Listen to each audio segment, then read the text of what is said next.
هنحل سوا امتحان تجريبي 2023 ولكن بشكل مختلف. كل سؤال هنقعد نشوف ممكن يتلعب معاه ازاي، ممكن يصعبه ازاي، ممكن يجيب فيه فكرة ازاي، ممكن يعتمد فيه على التحليل ازاي في كل سؤال من الأسئلة. لكن قبل ما نبدأ معلش، السؤال الجدلي اللي عامل مشاكل كتيرة، السؤال ده واللي عليه رأيين، هقول لك الرأيين وهقول لك نموذج الإجابة حل ايه. لما حليته لكم على نموذج الإجابة ألف. طبعا في رأي تاني لأساتذتنا الكبار قال لك نموذج الإجابة غلط، هي ب. هديك الرأيين وهفهمهم لك ببساطة، وبعد كده هخش على حل نموذج التجريبي من الأول للآخر بكل كلمة فيه. ده سؤال بيقول لك ايه على الفصل الثالث، بيقول لك ملف متصل بمصدر تيار متردد. حلو قوي. كما بالشكل أي الملفات الآتية عند وضعها عند النقطة إكس، يعني ملف نحطه هنا عند النقطة إكس، يديني أكبر انحراف للجلفانو. يعني الملف مين في دول لما أحطه هنا يديني أكبر انحراف. نموذج الإجابة معتمد على إيه؟ على إن عدد اللفات هنا 10، هنا 4، هنا 5، هنا 6. فقال إن كل ما عدد اللفات هتزيد الاي ام اف هتزيد، اللي هي اي ام اف سالب ان دلتا فاي دلتا تي. لما الاي ام اف هتزيد التيار المستحث هيزيد، اللي هو اي ام اف على ار. ده اعتبر ان ده ملف مستقل بذاته، ملف مستقل بذاته، ما اعتبرش ان حس متبادل وما اشتغلش على ان هو محول خالص. لكن الرأي التاني طبعا عشان كده نموذج الإجابة كان حاطط ألف. طب في رأي تاني لا قالك الإجابة ب. طبعا ده رأي أستاذنا الكبير العظيم اللي كلنا تتلمذنا على إيده، وكلنا يعني الواحد يعني ما يطولش يسلم عليه. أستاذنا الكبير أستاذ أحمد إمام بركة. أستاذ أحمد بركة يعني هو شيخ الفيزيائيين ومعلمنا كلنا وتربينا على صوته. يعني قال طبعا لا يفتى ومالك في المدينة، فلازم نسمع له رأيه، يعني ليه كل الاحترام والتقدير، وده علم هو بيجيب كل حاجة بمصادرها. فقال ان نموذج الإجابة مش مظبوط، المفروض هو يعتبر ان ده محول له ملف ابتدائي وادي الملف الثانوي اللي فيه الجلفان. فلو ده محول يا سادة، قانون في بي على بي اس يساوي ان بي على ان اس يساوي اي اس على اي بي. يعني اللي ليه عدد لفات كبير، اللي ليه سرعة عدد لفات اقل، ليه جهد اقل، ليه تيار كبير. وبالتالي هختار اللي عدد لفاته قليل اللي هو الاربعة. هو لو محول وانت عاوز جهد الثانوي يبقى عايز تيار الثانوي يبقى كبير، عايز اقصى انحراف، عاوز تيار الثانوي يبقى كبير. لو انت عايز تيار الثانوي يبقى كبير تعمل ايه؟ تقول لي خلي جهد الثانوي صغير. طب لو انت عايز جهد الثانوي صغير يبقى انت عايز لفات الثانوي ايه؟ جهد يمشي مع اللفات، يبقى عايز لفات الثانوي صغيرة، يبقى عاوز اقل عدد لفات اللي هو 4. فمنعا للجدليات والحوارات والحكايات والمحتاجات، لو اعتمد ان ده ملف مستقل بذاته لا، يبقى كل ما ان هتزيد الملف هتزيد الاي هتزيد، وده اعتماد نموذج الاجابه. الراي الاخر ان الان هختار الان الاقل اللي تديني في اس بتاع الثانوي اقل اللي تديني اي اس كبيره، اي اس كبيره. يبقى انا ساعتها يبقى الاختيار ب مش الف. سؤال جدلي، وزي ما قال استاذنا الكبير استاذ احمد بركه انه لا يعني سؤال كان لازم يبقى فيه دقه اكبر من كده، كان لازم يكون في دقه في السؤال وفي صياغه السؤال اكبر من كده. نرجع للحكايه ونحل الامتحان الاسترشادي 2023 ولكن برؤيه مختلفه. بص معايا يا سيدي، السؤال الاول بيقول لك 4 مقاومات 2 نص 1 نص، والاربع مقاومات دول محطوطين. عاوز مؤشر الاوميتر يشير الى نفس القراءه لما نوصل مين ومين. طبعا هي الاجابه مؤشر الاوميتر يديك نفس القراءه لو وصلت السي مع الاي، يعني حطيت البطاريه هنا، ساعتها تبقى 2.5 ضد 1.5، تطلع معاك تقريبا حسب ما حسبناها 95% تقريبا، يعني حسب ما انا فاكر. خلاص. طب ما هي بين الاي والسي، هي لو قال لك هنوصل بين الدي والبي. ليه؟ لانها هتبقى برضه بص همشي مع التيار هيتجزأ، يبقى 1.5 ضد 2.5 تطلع نفس الحكايه. يبقى لو وصلت ال A بال C هتبقى هي المقاومه المكافئه بين ال B وال D. بين ال A وال C كانت 2.5 ضد 1.5 ضربهم على جمعهم. بين ال D وال B 2.5 ضد 1.5. طيب ده حل السؤال اللي هو A و C B و D، يعني دي من الإجابة الصحيحة. ممكن نلعب معاك ازاي في الامتحان؟ يقول لك عايزين من ده أقل مقاومة ممكنة. أقل مقاومة ممكنة يبقى بوصل المصدر على أقل مقاومة عشان يديني أقل ايكويفالنت، أقل مقاومة مكافئة. هوصل البطارية هنا. ليه أوصلها هنا؟ خدناها في الأفكار. لما أوصلها على أقل مقاومة هتبقى دول ضد دي، هتبقى 3.5 ضد نص، ضربهم على جمعهم يطلع أقل من النص، أصغر من أصغر مقاومة. ده لو عاوز أقل مقاومة ممكنة. خلاص كده اتعلمت إن لو بيقول لك عايز مقاومة مكافئة معينة أحط بين أنهي نقطتين أجرب الاختيارات. يعني مثلا أجرب أنا معاك حاجة وأنت حل. يلا بص يا زميلي، لو حطيت لك البطارية هنا بين ال A وبين ال B، حد يقول لي المقاومة المكافئة تحسب ازاي؟ سهلة. امشي مع طريقة جزء 2 ضد دول اللي هم 2، ما هو 1 ودول بواحد، دول بواحد يبقوا 2 ضد 2 فيها الواحد، يبقى هنا الار ايكوفالنت بواحد. طيب لو حطيت البطارية هنا، حد يقول لي المقاومة المكافئة كام؟ يقول لي امشي مع التيار هيتجزأ على 1 ضد دول، 1 ضد التلاتة، ما هو نص واتنين ونص، 1 ضد يعني 1 في 3 على 1 زائد 3. يبقى انا اتعلمت من المسألة دي ايه؟ حرفية ان احط البطارية بين نقطتين معينين فاجيب الار ايكويفالنت. كده حللنا السؤال، مش مجرد حلناه، احنا بناخد السؤال ونحلله مع بعض. اللي بعد قراءة اميتر وفولتميتر. يا سادة بيقول لك، خدنا طبعا فكرة قراءة الاميتر والفولتميتر وحلينا عليها كتير. بيقول لك الشكل المقابل بتغير المقاومة المأخوذة من الريوستات اللي يحصل للفولتميتر. تعال نجرب الاختيار. قال كده لما الريوستات يقل ايه اللي يحصل لقراءة الفولتميتر؟ طبعا لما مقاومة الريوستات هتقل المقاومة الكلية هتقل، وبالتالي التيار الكلي هيزيد. التيار الكلي هيزيد. طب ركز بقى معايا، ركز بقى معايا. انا عندي الفولتميتر اهو ماسك من هنا لهنا. ايه رأيك لو حبينا ننقل الفولتميتر؟ تقول لي ننقله يا دكتور نحطه فين؟ بص كده النقطة دي لو مشيت كده كده كده كده كده هي النقطة دي. طيب والنقطة دي لو مشيت على نفس سلك عديم مقاومة اهو تيجي هي النقطة دي. بقى الفولتميتر يا صاحبي في الحتة اللي فوق دي انا معودك تنقل الفولتميتر عشان يبقى اسهل. ليه؟ كده قانون واضح، في بتساوي في بي ناقص اي كلية في ار. بيكرش على بطارية اهو. يبقى انا بقول لك التيار حصل له ايه؟ زاد. وده علاقة تناقصية يبقى الفي هتقل. يبقى لما مقاومة الريوستات تقل الفي هتقل، يبقى تقل وتقل. طب بعيدا عن السؤال ده، اي سؤال هيجي لك قراءة اميتر وفولتميتر احنا متعودين على ايه؟ واحد، لو الفولتميتر على مفتاح او على ريوستات او ما شابه انقل الفولتميتر. ولو مكانه مش عاجبك كده تقدر تنقله على حاجة اسهل.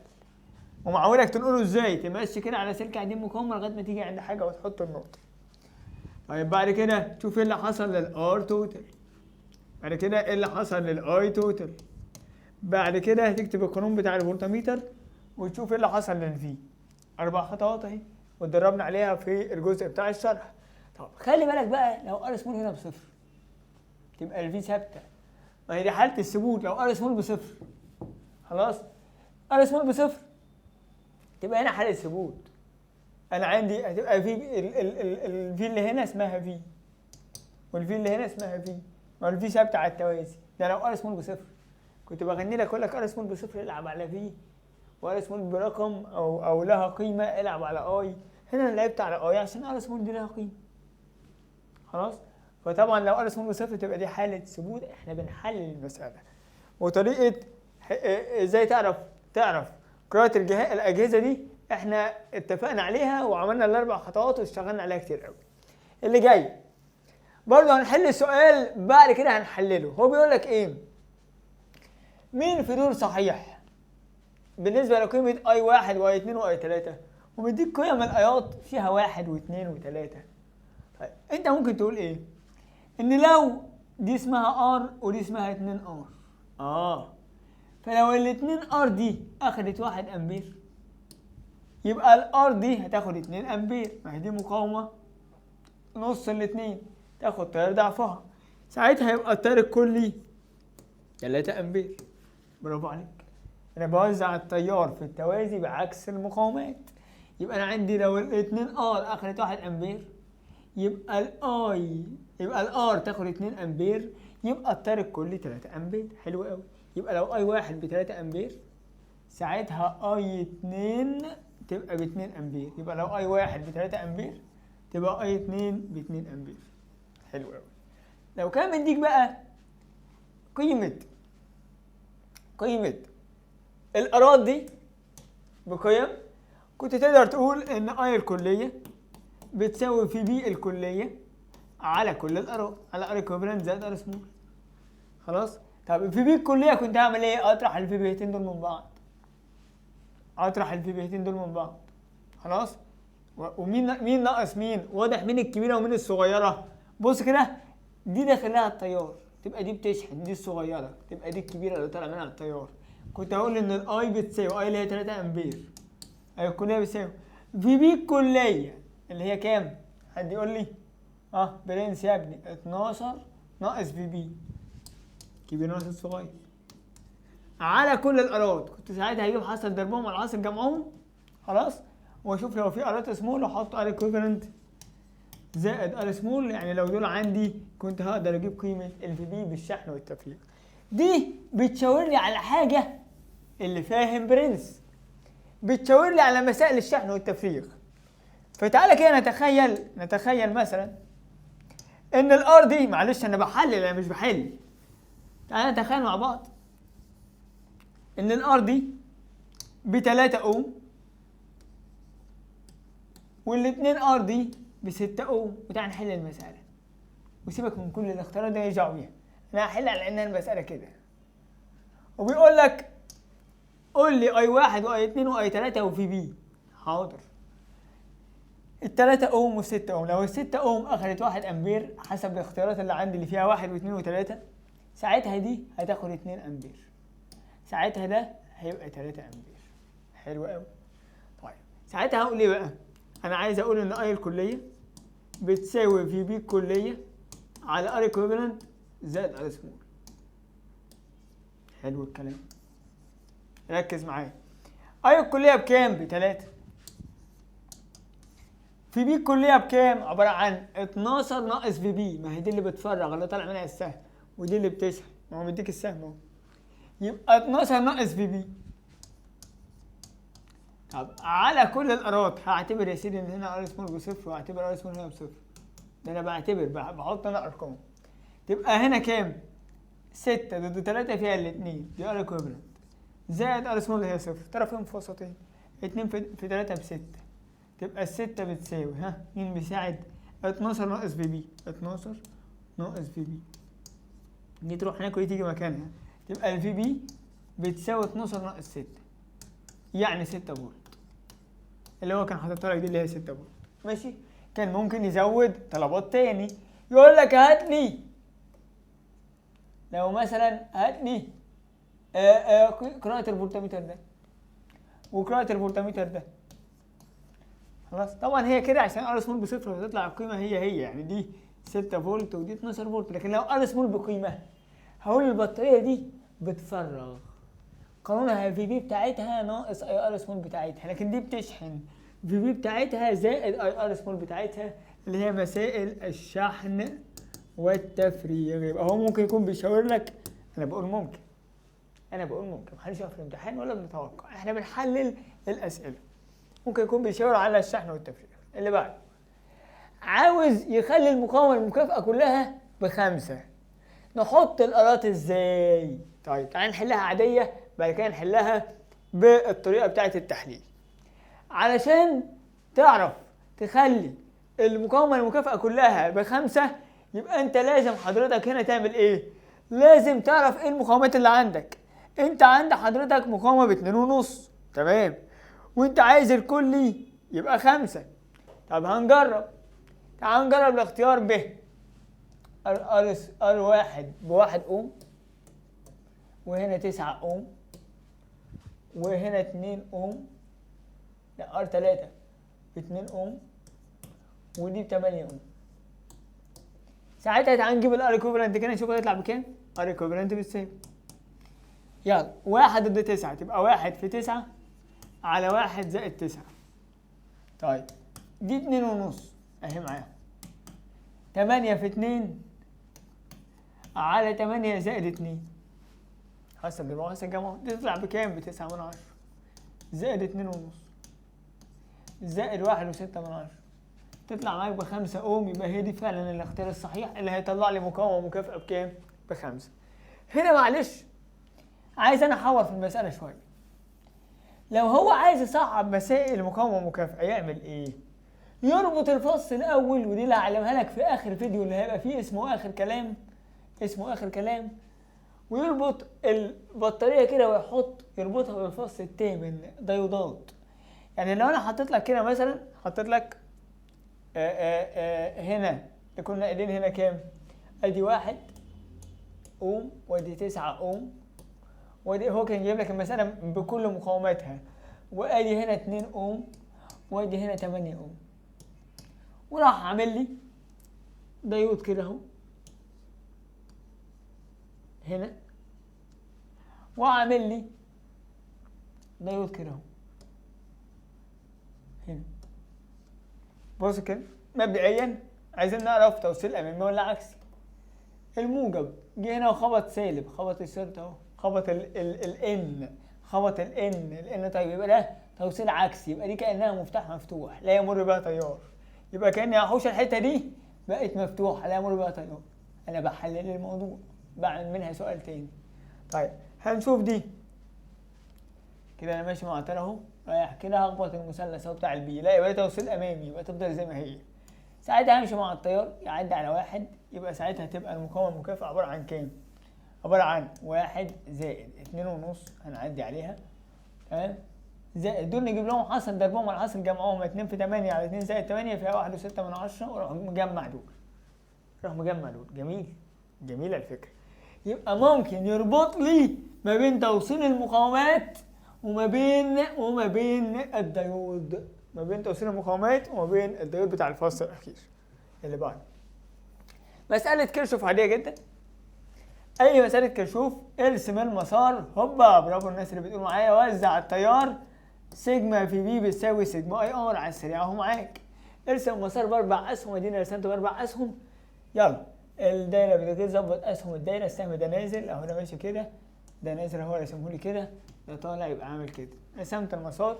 طيب وزع التيار. اي مساله كيرشوف بتبدا بكيرشوف الاول حتى لو هو مش طالبه. سيجما اي ان يساوي سيجما اي اوت. اللي داخل كام؟ داخل 5 على 3 امبير. حتى لو مش طالبه لحسن نكون هنستخدمه في المعادله بتاع كيرشوف التاني، فلازم تحل بيه، لازم تستخدم كيرشوف الاول. داخل 5 على 3 ماشي. هنا طالع حاجتين، طالع 4 على 3، وطالع اي اللي احنا مش عارفينها دي نسميها مثلا اي 1. اذا الاي 1 بيساوي كام؟ 1 على 3. ما انا هودي دي بعكس الاشاره، يبقى تطلع هنا 1 على 3 امبير، 1 على 3 امبير. نيجي بقى في المسار ده وهو عايز قيمه الفي بي، يبقى نلف مع المسار ده. سيجما في بي بتساوي سيجما اي ار. سيجما في بي وانا بلف كده اهو، وهنهي بموجب الاثنين يبي وهتفرط فيه تبقى موجب في بي بتساوي الاي ارات. يلا معايا، هنا مفيش مقاومات، كان لازم يوضح لي ان ار سمول هنا بصفر، كان لازم يكتبها. طيب لو كان في مقاومه هنا كنت هضرب الاي في الار، يعني هضرب التلت في الار سمول. اوعى تنسى لو في ار سمول لها قيمه في الامتحان لازم تضرب فيها. تعالى هنا سامي ده ماشي كده ولا ماشي كده، يبقوا عكس بعض، تبقى سالب 4 في تلت، سالب 4 في تلت يعني سالب 4 على 3. ماشي كمل بقى، ده نازل كده وده نازل معاه، يبقى موجب 10 في 4 على 3، يبقى موجب 10 في 4 اللي هي ب 40 على 3، موجب 10 في 4 على 3. يبقى اذا في بي بتساوي 40 على 3 ناقص 4 على 3 يتبقى 36 على 3 اللي هي ب 12. هو كاتبها لك 36 على 3 يعني كنت جبتها ب 12 يعني حد يكتبها كده. المهم طلع ب 36 على 3 اللي هي ب 12. اللي بعده مسألة على قانون طبعا اللي فاتت دي مسألة كيرشوف عادية جدا. لو حب يلعب في كيرشوف انت متعود ممكن يجيب لك كيرشوف ب3 معادلات وتطلع انت اي واحد واي اتنين وتلاته. ممكن تيجي كيرشوف مقسومه نصين يعني تحل النص الاولاني تجيب منه حاجه وبعد كده تحل النص التاني تعوض بيها زي ما خدناها في درس كيرشوف. ولسه بكره برضو في الحلقه بتاعت كلمه اخيره هكرر لك تاني فكره اللي مقسومه نصين سواء في كيرشوف او في الاجهزه او في الحديثه بتيجي ازاي. دي تبقى حته حلوه قوي هقولها بكره ان شاء الله. اللي جاي على درس الداله المغلقه اللي قانونها في بتساوي في بي ناقص اي ار سمول لان هو عامل لك هنا في بطاريه وعلاقه تناقصيه تبقى في بيساوي في بي ناقص اي ار سمول. وانت عارف ان هنا كان الميل بيساوي سالب ار سمول والجزء المقطوع اللي هو هنا بيمثل الفي بي. هنا مش عامل لا ده ولا ده. هو بيقول لك من الشكل المقابل اذا كانت المقاومه الداخليه بنص يعني ار سمول دي بنص احسب قيمه الاي يعني هو عايز الاي ماشي. هل عندي ال سوري هو عايز ايه؟ عايز الفي بي. سوري هو الاي موجود عندك في الرسمه. عايز الفي بي. طيب ما هي في بيساوي في بي ناقص اي ار سمول. هل الفي عندي وهل الاي عندي؟ عندي الفي ب 8 يقابلها اي ب 4 يبقى عندي الفي هنا نحط 8 عندي الاي هنا نحط 4. يبقى بص المساله فيها 3 معلومات. عندي الفي وعندي الاي وعندي الار سمول. اقول الفي بيساوي في بي ناقص اي ار سمول 4 في نص فيها الاثنين بالسالب تروح هناك بالموجب. اذا الفي بي بتساوي 8 زائد 2 تساوي 10 فولت يعني باقي الاجابه الصحيحه. السؤال اللي بعده في الشكل البياني علاقه بين الار وبين الواحد على ايه. عاوز مين الاعلى في المقاومه النوعيه. ده اول سؤال. طب سهله خد العصارات في طرف لوحده. الار بتساوي رو اي اللي على ايه حوش الار وحوش الايه يبقى الميل يساوي رو اي ال وهو قال لك كلهم نفس الطول ب1 متر يبقى الميل يساوي رو اي في ال. طب كلهم نفس الطول يبقى مين الاعلى؟ رو اي ماشيه مع الميل يبقى الاكبر زاويه اكبر ميل اكبر رو اي. يبقى بص على اكس اكبر زاويه يبقى اكبر ميل تبقى اكبر رو اي. اذا رو اي اكس هي الاكبر. رو اي اكس اكبر من رو اي واي. ده اول حته. طيب كان لازم يقول لي بقى عند ثبوت الار. ليه؟ لان قانون الرو اي بيساوي ار ايه على ال. فكان لازم يقول لي عند ثبوت الار لو ثبتنا الار او عند نفس قيمه المقاومه مين الاعلى سمك. ساعتها مثبتين الار وهو قال لك ال اساسا كلهم 1 متر يعني ثابته. ساعتها اعلى رو اي اعلى ايه يبقى رو اي اكس اكبر من رو اي واي تبقى اي اكس اكبر من اي واي. هنا بيدربك على ايه؟ حل البياني واحنا عارفينه. خد العصايات في طرف لوحده. اكتب القانون اشطب طلع الميل والاكبر زاويه اكبر ميل والميل بيجي من تاني الزاويه او فرق السرات على فرق السنان. دي كانت كل الاسئله اللي جت على الفصل الاول. السؤال اللي بعده بيقول لك سلكين طويلين. ادي سلكين طويلين اكس واي تفصل بينهم مسافه نص متر. ادي المسافه بنص متر يمر بكل في نفس الاتجاه. طبعا التيارين في نفس الاتجاه. حاضر. تيار اكس اسمه اي يبقى ده اكس وتياره اي ده واي وتياره 3 اي. حدد مكان نقطه التعادل فين. لما يكونوا التيارين في اتجاه واحد فاكرينها طبعا فكره نقطه التعادل بتبقى النقطة جوه جنب الضعيف. ده الضعيف ابو اي ده 3 اي يبقى نقطة جوه جنب الضعيف ونسمي المسافة الصغيرة نسميها دي الكبيرة نسميها الكل ناقص دي يبقى نص ناقص دي. ونقول بما انها تعادل اذا اي واحد على دي واحد تساوي اي 2 على دي 2 يبقى اي على دي تساوي 3 اي على نص ناقص دي. تمام. الاي مع الاي يبقى نضرب طرفين في وسطين 3 دي بتساوي ركز انت معايا 3 دي بتساوي نص ناقص دي نص ناقص دي. دي تروح بالايه؟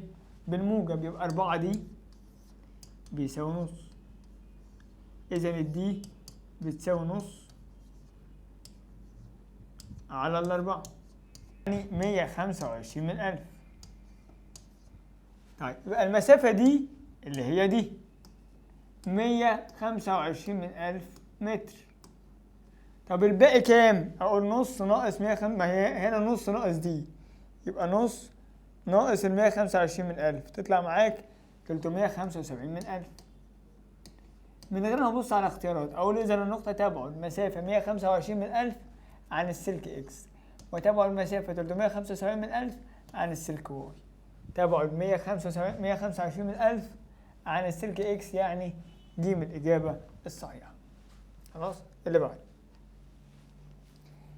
ملف لولبي طوله 20 سم، يعني ال ملف بيساوي 20 في 10 سالب 2، عدد اللفات ب100، نصف القطر ب1/10، والميو مديها لك، عاوز الفاي، طبعا مديك الاي كمان ب4.9.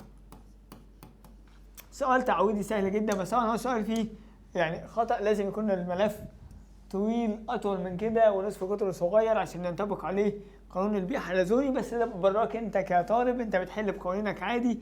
بي حلزوني اقدر اجيبها من ميو اي ان على ال ملف. طب هو عايز الفاي، الفاي بتساوي الاي بي. طب الاي باي ار تربيع. طب البي ميو اي ان على ال ملف. طب كله عندي شفت بقى على الآلة ار تربيع اهي 1/10 تربيع، ميو عندي، اي عندي، ان عندي، ال ملف عندي، طلعها على طول. خلاص تطلع زي ما تطلع. يبقى هو عايز ان ايه الاي باي ار تربيع، والبي حلزوني مين على ال ملف. طب هو جاب ايه في السؤالين دول؟ جاب لك كلمه تعادل وجاب لك كلمه ملف حلزوني. طب هو ممكن في الامتحان ما يجيبش التعادل بين سلكين، يجيب التعادل مثلا بين ملف دائري وسلك، سواء السلك ده مماس او مش مماس، ودي متدربين عليها. بقول بي دائري يساوي بي سلك لو قال لي تعادل. طب ممكن يجيب لي محصله بين سلك وبين ملف حلزوني، وليكن كده مثلا، يعني ده ملف حلزوني، بص كده اهو ملف اهو، خلاص ده الملف الحلزوني وتياره طالع كده، وعمل لي سلك تياره للداخل، وعايز المحصله عند النقطه دي اللي في النص دي اللي عند محور الملف. نعمل ايه؟ هات مجال الحلزوني، يبقى المجال بتاع الحلزوني ماشي كده. هات مجال السلك، التيار اللي جوه يبقى بيلف مع عقارب الساعه، يعني كده كده يجي هنا ويمشي كده. طب كده المجالين مع بعض، يبقى البي توتال بتساوي بي سلك زائد بي حلزوني. بي سلك اللي هي ميو اي على 2 باي دي، زائد بي حلزوني اللي هي مين على الملف. يعني ممكن يلعب على محصله او على نقطه تعادل. ده اللي ممكن نستنتجه من السؤالين دول. وطبعا يعني كده انت عارف قوانين المحصله كلها، مجالين مع بعض بنجمع، عكس بعض نطرح، متعامدين جذر مجموع مربعاتهم. وطبعا عارف قانون التعادل ان بي اكسات تساوي بي نقط، والمحصله بتمشي مع الكبير، اما التعادل لازم يتساوي فيه الاكسات مع النقط. اللي بعد ملف لولبي يمر به تيار اي وكثافه فيضه اسمها بي، يبقى بي حلزوني اسمها بي. عند ابعاد اللفات عن بعضها بانتظام اصبح ربع بي، يبقى هو كان بي اصبح ربع بي، مش تلت، لا اصبح ربع بي. خلي بالك قانون البي حلزوني اهو، مين على ال ملف. هو بعد اللفات قد ايه؟ تعال نشوف بعدها قد ايه. مش البي دي قلت للربع يبقى ال ملف زادت ل4 امثالها. جدع يا واد يا دكتور، علاقه عكسيه. يعني كانت ال ملف في الحاله الاولانيه اسمها ال، تبقى ال ملف في الحاله الثانيه اسمها 4 ال. بروز عرفتها ازاي يا حبيبي؟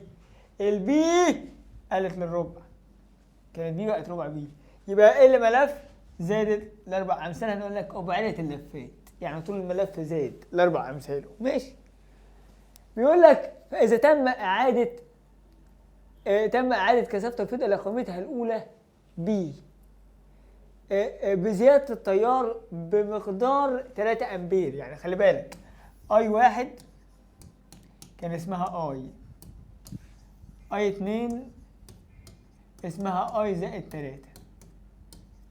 احسب قيمة اي. هو هيرجع البي لحالتها الاولى، يعني هو عايز ان بي 1 تساوي بي 2، بي في الحالة الاولى تساوي بي في الحالة الثانية. طب بي 1 كانت ميو، تيار اسمه اي ان ما غيرناهوش عدد اللفات، على ال ملف في الحالة الاولى كان اسمها ال. طب بي في الحالة الثانية ميو اي، لا اي اسمها اي زائد 3، ال ان ما اتغيرتش، على ال ملف في الحالة الثانية اسمها 4 ال. تعال نطير بقى الحاجات الايه اللي تعبانة دي، ميو مع ميو وان مع ان، خلاص. ال ملف اهي ماشي، تروح مع ال ملف تروح فيهم فوسطين، تبقى 4 اي بتساوي اي زائد 3، 4 اي بتساوي اي زائد 3، تروح دي بعكس الاشاره تبقى 3 اي بتساوي 3، اذا الاي بواحد امبير. جميله، اي بواحد امبير.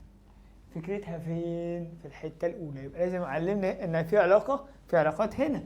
لما البي تقل للربع ال ملف هيزيد لاربع امثالها، معناها انها كانت ال بقت 4 ال. دي اول حته. وهو قالك ان التيار زاد بمقدار 3، يعني كان اي بقى 3 اي، وقالك ان الفيض رجع لحالته الاولى، يعني بي 1 تساوي بي 2. فكيت البي 1 ميو اي 1 ان على ال ملف بيساوي ميو اي 2 اللي هي اي زائد 3 ان على 4 ال ملف اللي هي 4 ال دي، تطلع معاك طرفين فسطين الاي بواحد امبير. سؤال حلو قوي. خلاص اللي بعده. طبعا بيلعب لك على العلاقات زاد وقل. عرفنا ان طول الملف لما بيزيد البي بتقل، فالبي عندنا قلت للربع، يبقى طول الملف زاد لاربع امثال. اللي بعده مسألة سهلة وعادية فركز فيها برضو. سلكان طولان متوازيان اكس واي اتوصلوا بمصدرين كهربيين، ماشي. فكانت المقاومة المتبادلة بينهما، فكانت القوة المتبادلة بينهما اسمها اف، ماشي. عند استبدال السلك اكس بسلك اخر، خلي بالك قانون القوة المتبادلة هو اف بتساوي ميو اي اللي هي اي اكس اي واي ال على 2 باي دي. هو ما لعبش عند واي خالص، هو لعب على سلك اكس. فين اكس؟ العسول ده. طب عمل فيه ايه؟ قال لك خلى المقاومة النوعية بتاعته تقل للربع. طب ما انت عارف ان الار بتساوي رو اي ال على ايه. جاب نوع مادة ليه ربع المقاومة النوعية، يعني دي قلت للربع، يبقى المقاومة قلت للربع. المقاومة قلت للربع يبقى التيار زاد لاربع امثاله. يبقى اي اكس ده زاد لاربع امثاله. لما يزيد لاربع امثاله الاف هتزيد لاربع امثالها. كانت اف تصبح 4 اف، يعني دي من الاجابة الصحيحة. سؤال حلو قوي.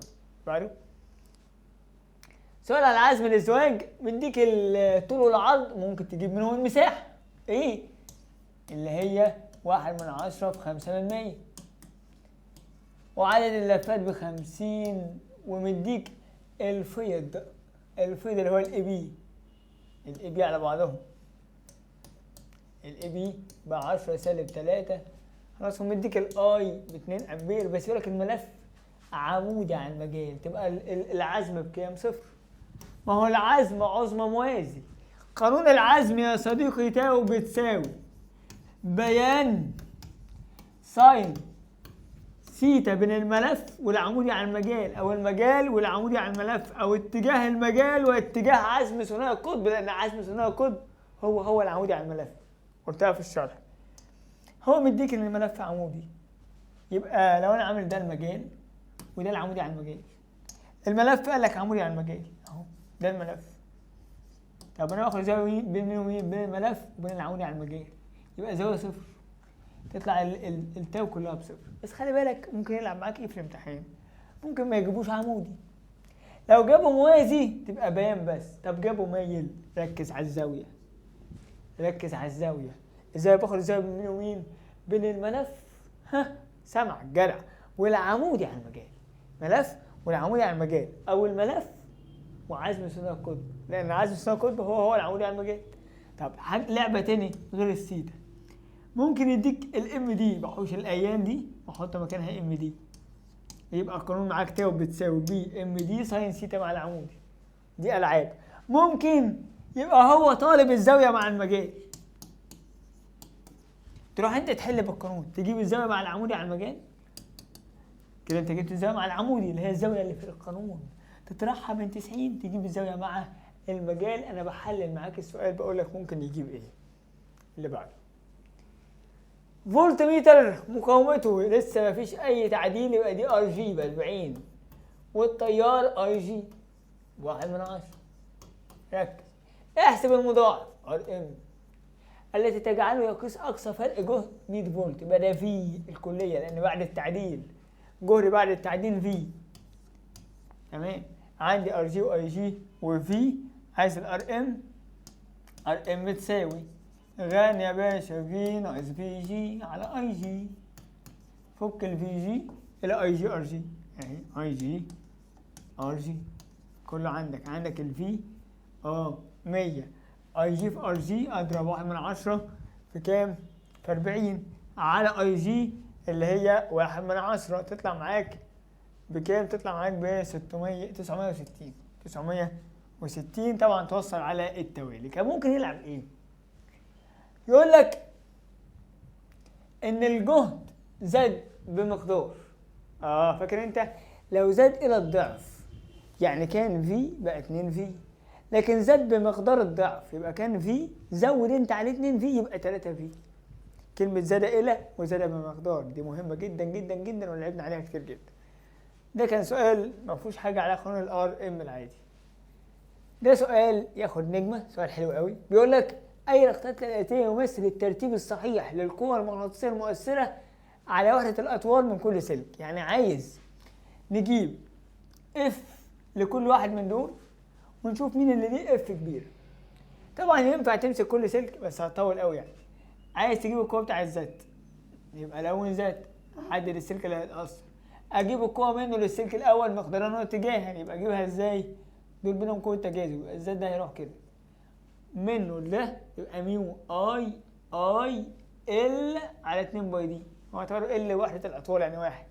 ميو اي ال على 2 باي دي القوة الاولى. القوة الثانية بين ذات والسلك ده برضه تجاذب ماشية كده، تبقى ميو اي ال اللي هي 1 على 2 باي دي كلها اللي هي 4/10. كده جبت الاف بتاع الذات. واعمل برضه في واي كده وفي اكس كده. دي طريقة اللي هي حدد السلك اللي هيتأثر واجيب القوة منه للسلك الأول منه للسلك التاني واجمع أو أطرح. ليها طريقة تاني، إن لو أنت عاوز تجيب القوة لسلك معين زي إكس مثلا، بتضرب الطول بتاعه ال إكس في التيار بتاعه في البي توتال خارجه، التوتال اللي براه اللي هي ما بين مين ومين، مثلا هنا بين الواي والزد، بتوتال للبي واي زد. طيب لو انت عايز تجيب الاف بتاعت واي جرب نفسك كده معايا، تضرب ال بتاعته يعني ال واي في الاي بتاعته اللي هي اي واي في البي توتال خارجه اللي هي اكس زد. طب لو انت عايز القوه التعويض ما تخافش سهل، بتاع الزد ال بتاعته اللي هي ال زد، اي بتاعته اللي هي اي زد، بي خارجه اللي هي بي اكس واي. تعال نعوض بقى خير ان شاء الله. يعني بالنسبه لاكس ال اكس الطول هو من دولك بواحد. طيب اي اكس بكام؟ بواحد مع تر واحد. طب بي توتال خارجه لو اعتبرت ان اكس ده نقطه، عايزين نجيب بي توتال عند النقطه دي. طب هنا التيار مدي من هنا اكسات من هنا نقط. طب هنا التيار مدي من هنا اكسات ومن هنا نقط، تبقى دي منطقة جمع. يبقى هنقول ميو اي على 2 باي دي زائد ميو اي على 2 باي دي. خد الاي على دي على طول وخلي الميو على 2 باي بره. طب يلا من النقطة دي لهنا الاي على دي 3 على 2/10.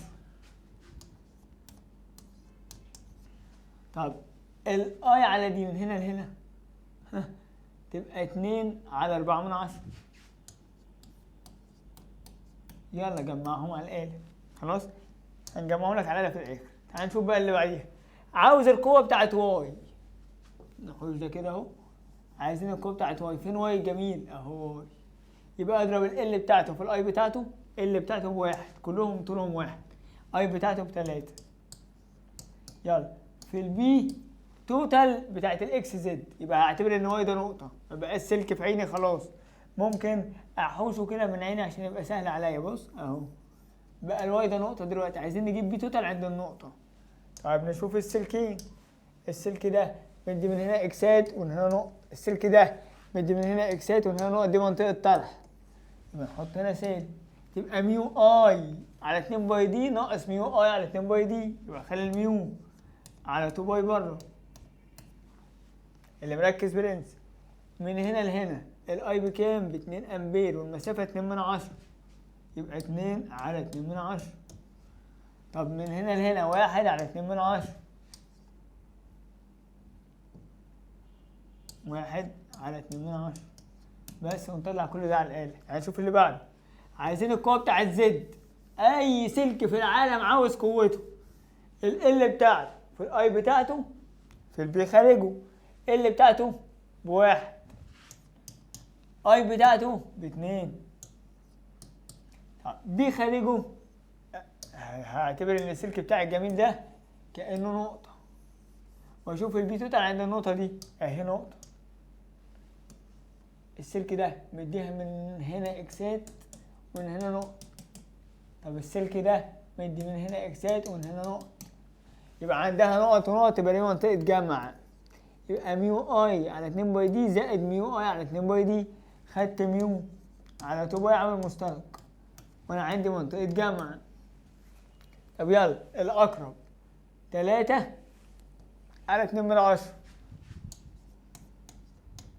زائد 1 على 4 من 10. فاضل ان انا اطلع لك الكلام ده على الآلة. هحط ميو على 2 باي واضرب الباقيين في بعض اهو. برضو تحت هحط ميو على 2 باي واجيب الباقيين كلهم اهي. برضو هنا ميو على 2 باي واجيب الباقيين كلهم. تعال نجيب لك كده على الآلة. عملت لك الارقام اهو يا صاحبي على الآلة. فطلعت دي يعني لما ضربت 1 في 1 في القوس ده طلعت 20، 1 في 3 في القوس ده طلعت 15، 1 في 2 في القوس ده طلعت 35، ونزلت ميو على 2 باي زي ما هي. فأعلى حاجة زد 35، بعد كده اكس، بعد كده واي، تبقى زد اكس واي ألف الإجابة الصحيحة. طب ممكن في الامتحان ما يجيبها لكش 3 أسلاك، ممكن يجيبها لك مسألة زي اللي جت قبل كده في تجريبي. عندك سلكين وعندك مجال خارجي، ويقول لك احسب القوة المؤثرة على السلك ده مثلا اسمه اكس. طيب عاوز القوة المؤثرة على اكس، اضرب ال بتاعته اللي هي ال اكس في الاي بتاعته اللي هي اي اكس في البي توتال خارجه. يعني هعتبر ان الاكس ده كانه نقطة واشوف المجال عنده قد ايه. بص السلك ده مدي من هنا اكسات والناحية التانية نقط، ده مجال السلك. طب بص عند النقطة دي المجال الخارجي مش عكس مجال السلك، يبقى ساعتها كنا هنطرح. ساعتها كنت هضرب ال اكس في الاي اكس في بي توتال بالطرح بقى، ميو اي على 2 باي دي ناقص البي خارجي. خلاص. ودي هحل زيها واحدة بكرة في محاضرة اسمها آخر كلام بإذن الله، يعني عليها كلام هنحلها. يعني هحل شبه دي لما يكون سلكين ومجال خارجي. دي 3 أسلاك بس كله بنفس الطريقة. أي سلك عاوز قوته اف بتاعته في الاي بتاعته في ال توتال او في البي توتال خارجه. طبعا دي كانت تنفع تيجي بالطريقة المعتادة ل3 أسلاك. حدد السلك اللي هيتأثر، اجيب القوة منه للسلك الأول، اجيب القوة منه للسلك الثاني، اشوف هجمع ولا اطرح. اللي بعده على درس القوة بيقول لك الشكل المقابل لما نحرك الريوستات نحو بي، يعني الريوستات كان كده هنجيبه عند بي كده. ايه اللي يحصل للقوة وقول لي اتجاه القوة. ماشي. مبدئيا ايه اللي يحصل للقوة؟ طبعا في الأول كنت بمشي كده، يمشي معتار تفهم، كنت بعدي على الحتة دي واكمل كده، فكنت واخد حتة من المقاومة، كان في مقاومة. بص لما اجيب الزلق عند بي اجيبه هنا اهو كده، انا احوشه من مكانه، اديني احوشته. اجي امشي مع التيار الاقي نفسي ماشي كده ما خدتش اي حاجة من المقاومة الغلبانة دي، خلاص يبقى المقاومة كده قلت، يبقى التيار زاد. طب اللي يحصل القوة اف بتساوي ال اي بي، يبقى التيار زاد تبقى القوة زادت، يبقى القوة تزداد، يبقى القوة تقل دي غلط اللي هي د، القوة تقل دي غلط اللي هي أ. قوة تزداد. طب اتجاه القوة ايه؟ باليد اليسرى لفليمنج، ايدك الشمال، اوعى تلخبط في الايد الشمال واليمين، دي الشمال اهو. التيار ماشي ازاي؟ التيار طالع من الموجب كده اهو، نكمل كده كده كده، نزل كده، راح كده، روح. يبقى التيار نازل لتحت والمجال للداخل، ادي التيار لتحت وادي المجال للداخل، تبقى القوة تمشي كده، ده اتجاه القوة.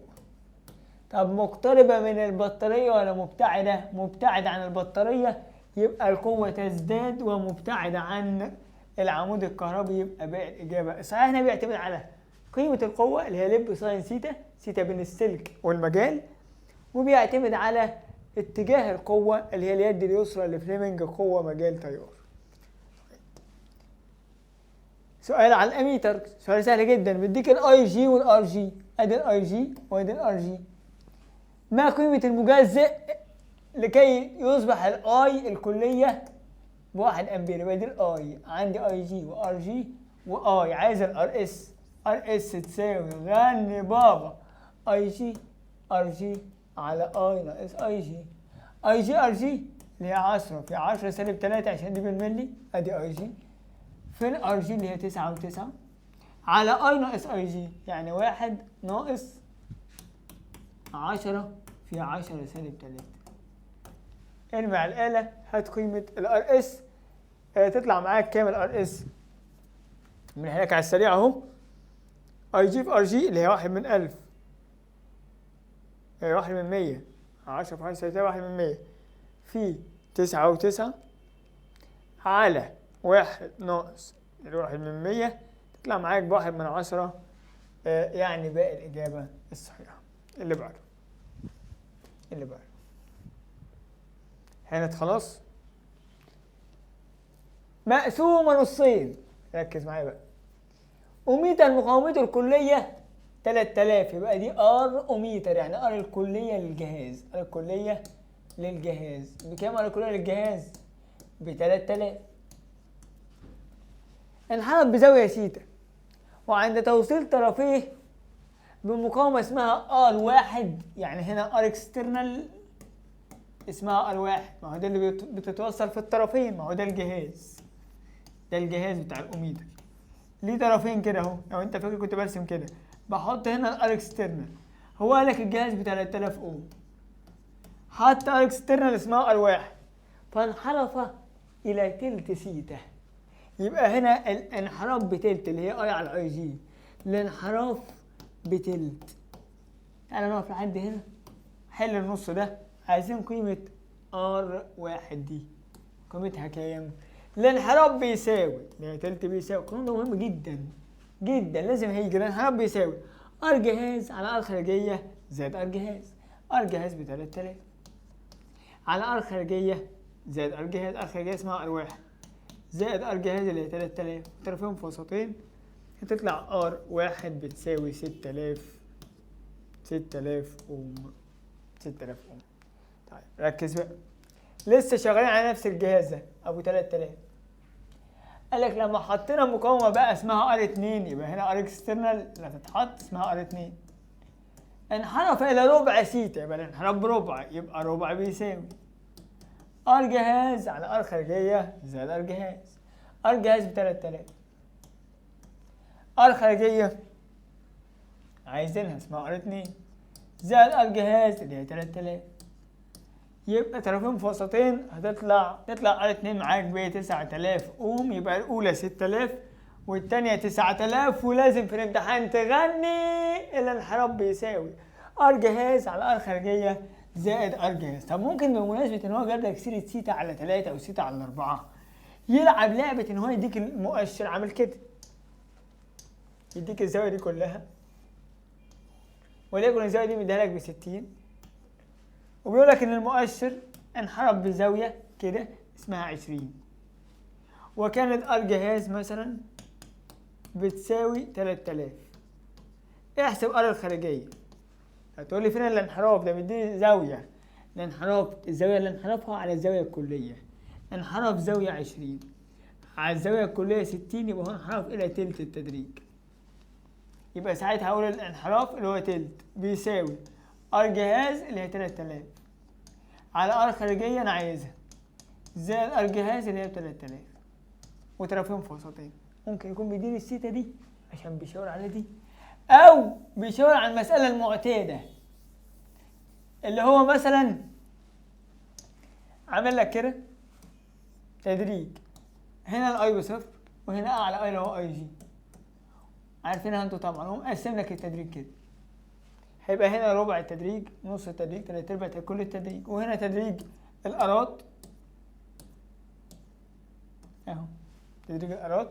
بيقول لك فيه هنا ار وليكن ب1000 اوم، وهو عايز الار دي اسمها ار اكس مثلا، عايزها بكام؟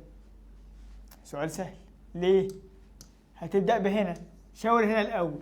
أنا هنا فين؟ نص التدريج، يبقى نص بيساوي الانحراف ار جهاز على ار خارجية زائد ار جهاز. أنت عارف اللي بيترسم اللي بالكتب تحت ده ار الخارجية ار اكسترنال، واللي فوق ده الاي. ماشي. الانحراف هنا بنص، ار جهاز لسه مش عارفينها على ار خارجية أهي ب1000 زائد ار جهاز، تجيب ار جهاز تطلع معاك ب1000 كده. انا جبت ار جهاز. نروح بقى نشاور هنا بقى. انا هنا فين؟ ربع التدريج، يبقى ربع بيساوي ار جهاز ب1000 لسه جايبينها على ار خارجية اسمها ار اكس زائد ار جهاز اللي هي ب1000 طرفين في وسطين تطلع الار اكس ب3000. يبقى ممكن يكون بيشاور على مسألة عادية، أو على مسألة فيها الزوايا بس، أو على مسألة فيها تدريج كامل. والثلاث أنواع أنت عارفهم، ده اللي ممكن يجي في سؤال الأوميتر. خلصنا كده على الفصل الأول، وعلى الفصل الثاني كل حاجة بالتحليل بتاعها. يلا نحل على الفصل الثالث. على فاراداي بيقول لك مين في دول هيديني أعلى اي ام اف. طبعا في فاراداي أنت عارف اي ام اف بتساوي سالب ان دلتا في على دلتا تي، يبقى سالب ان ايه دلتا بي على دلتا تي. مين اللي هيبقى فيها فيض اكتر؟ اللي ليها مساحه اكبر هتولد لي اي ام اف اكبر، يبقى ايه ولا بي ولا سي ولا دي. بس طبعا هي مساله سهله، لكن هو ممكن يكون بيشاور على قانون فاراداي بس، يعني هيجيب عليه حاجه. وانت عارف فاراداي بكل ما فيه، يعني لازم فاراداي هيجي عليه مساله اعتقد هو ده لو هو قاصد يجيب الاسئله دي عشان يشاور على حاجه. خلاص احنا عمالين نفترض معاه، خلاص احنا في اخر يومين يعني، فبنفترض معاه. يبقى اي ام اف بيساوي سالب ان ايه دلتا بي على دلتا تي، قانون فاراداي. واحنا اتدربنا على حل على فاراداي بالهبل.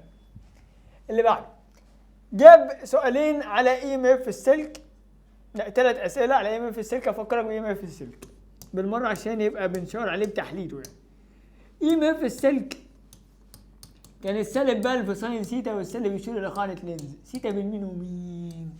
بين اتجاه السرعه والمجال. يبقى سيتا دي بين اتجاه السرعه والمجال. ماشي، ده اي ام اف السلك.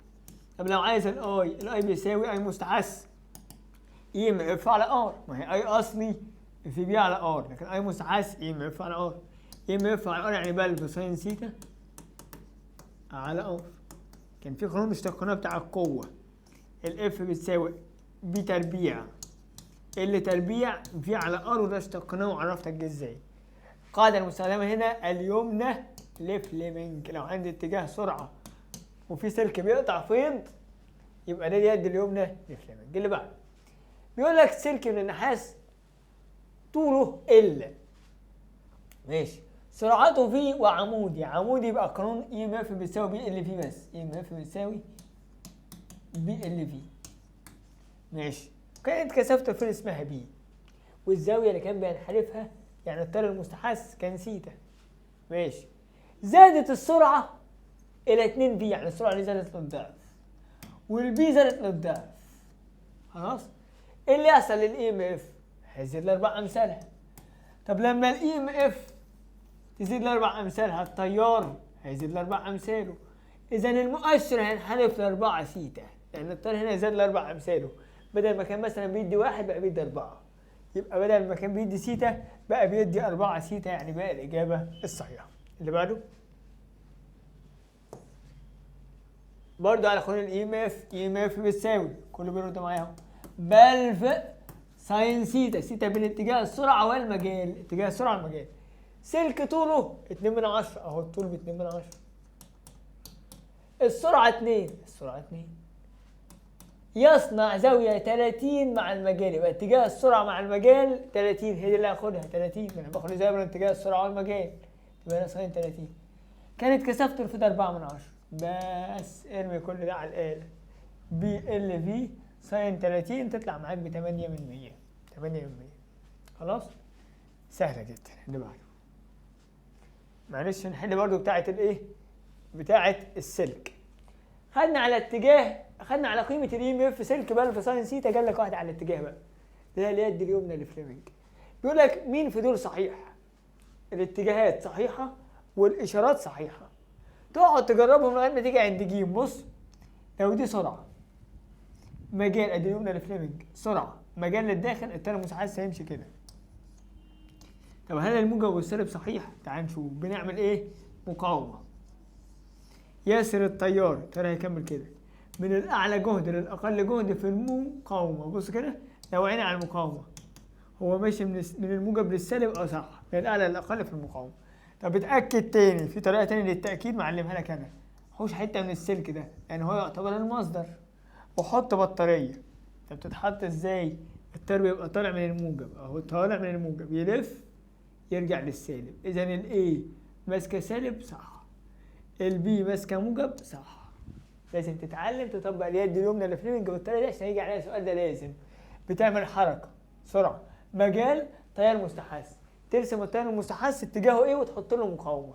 ولازم تعرف انه لو انت باصص على المقاومة التيار بيمشي من الأعلى جهد للأقل جهد، تمام؟ ولو حوشت حتة من السلك تحط مكانها بطارية، تشوف مين الموجب ومين السالب. جميلة كده. حلينا على ايه ام اف سلك. جاب بقى سؤال على التيارات الدوامية.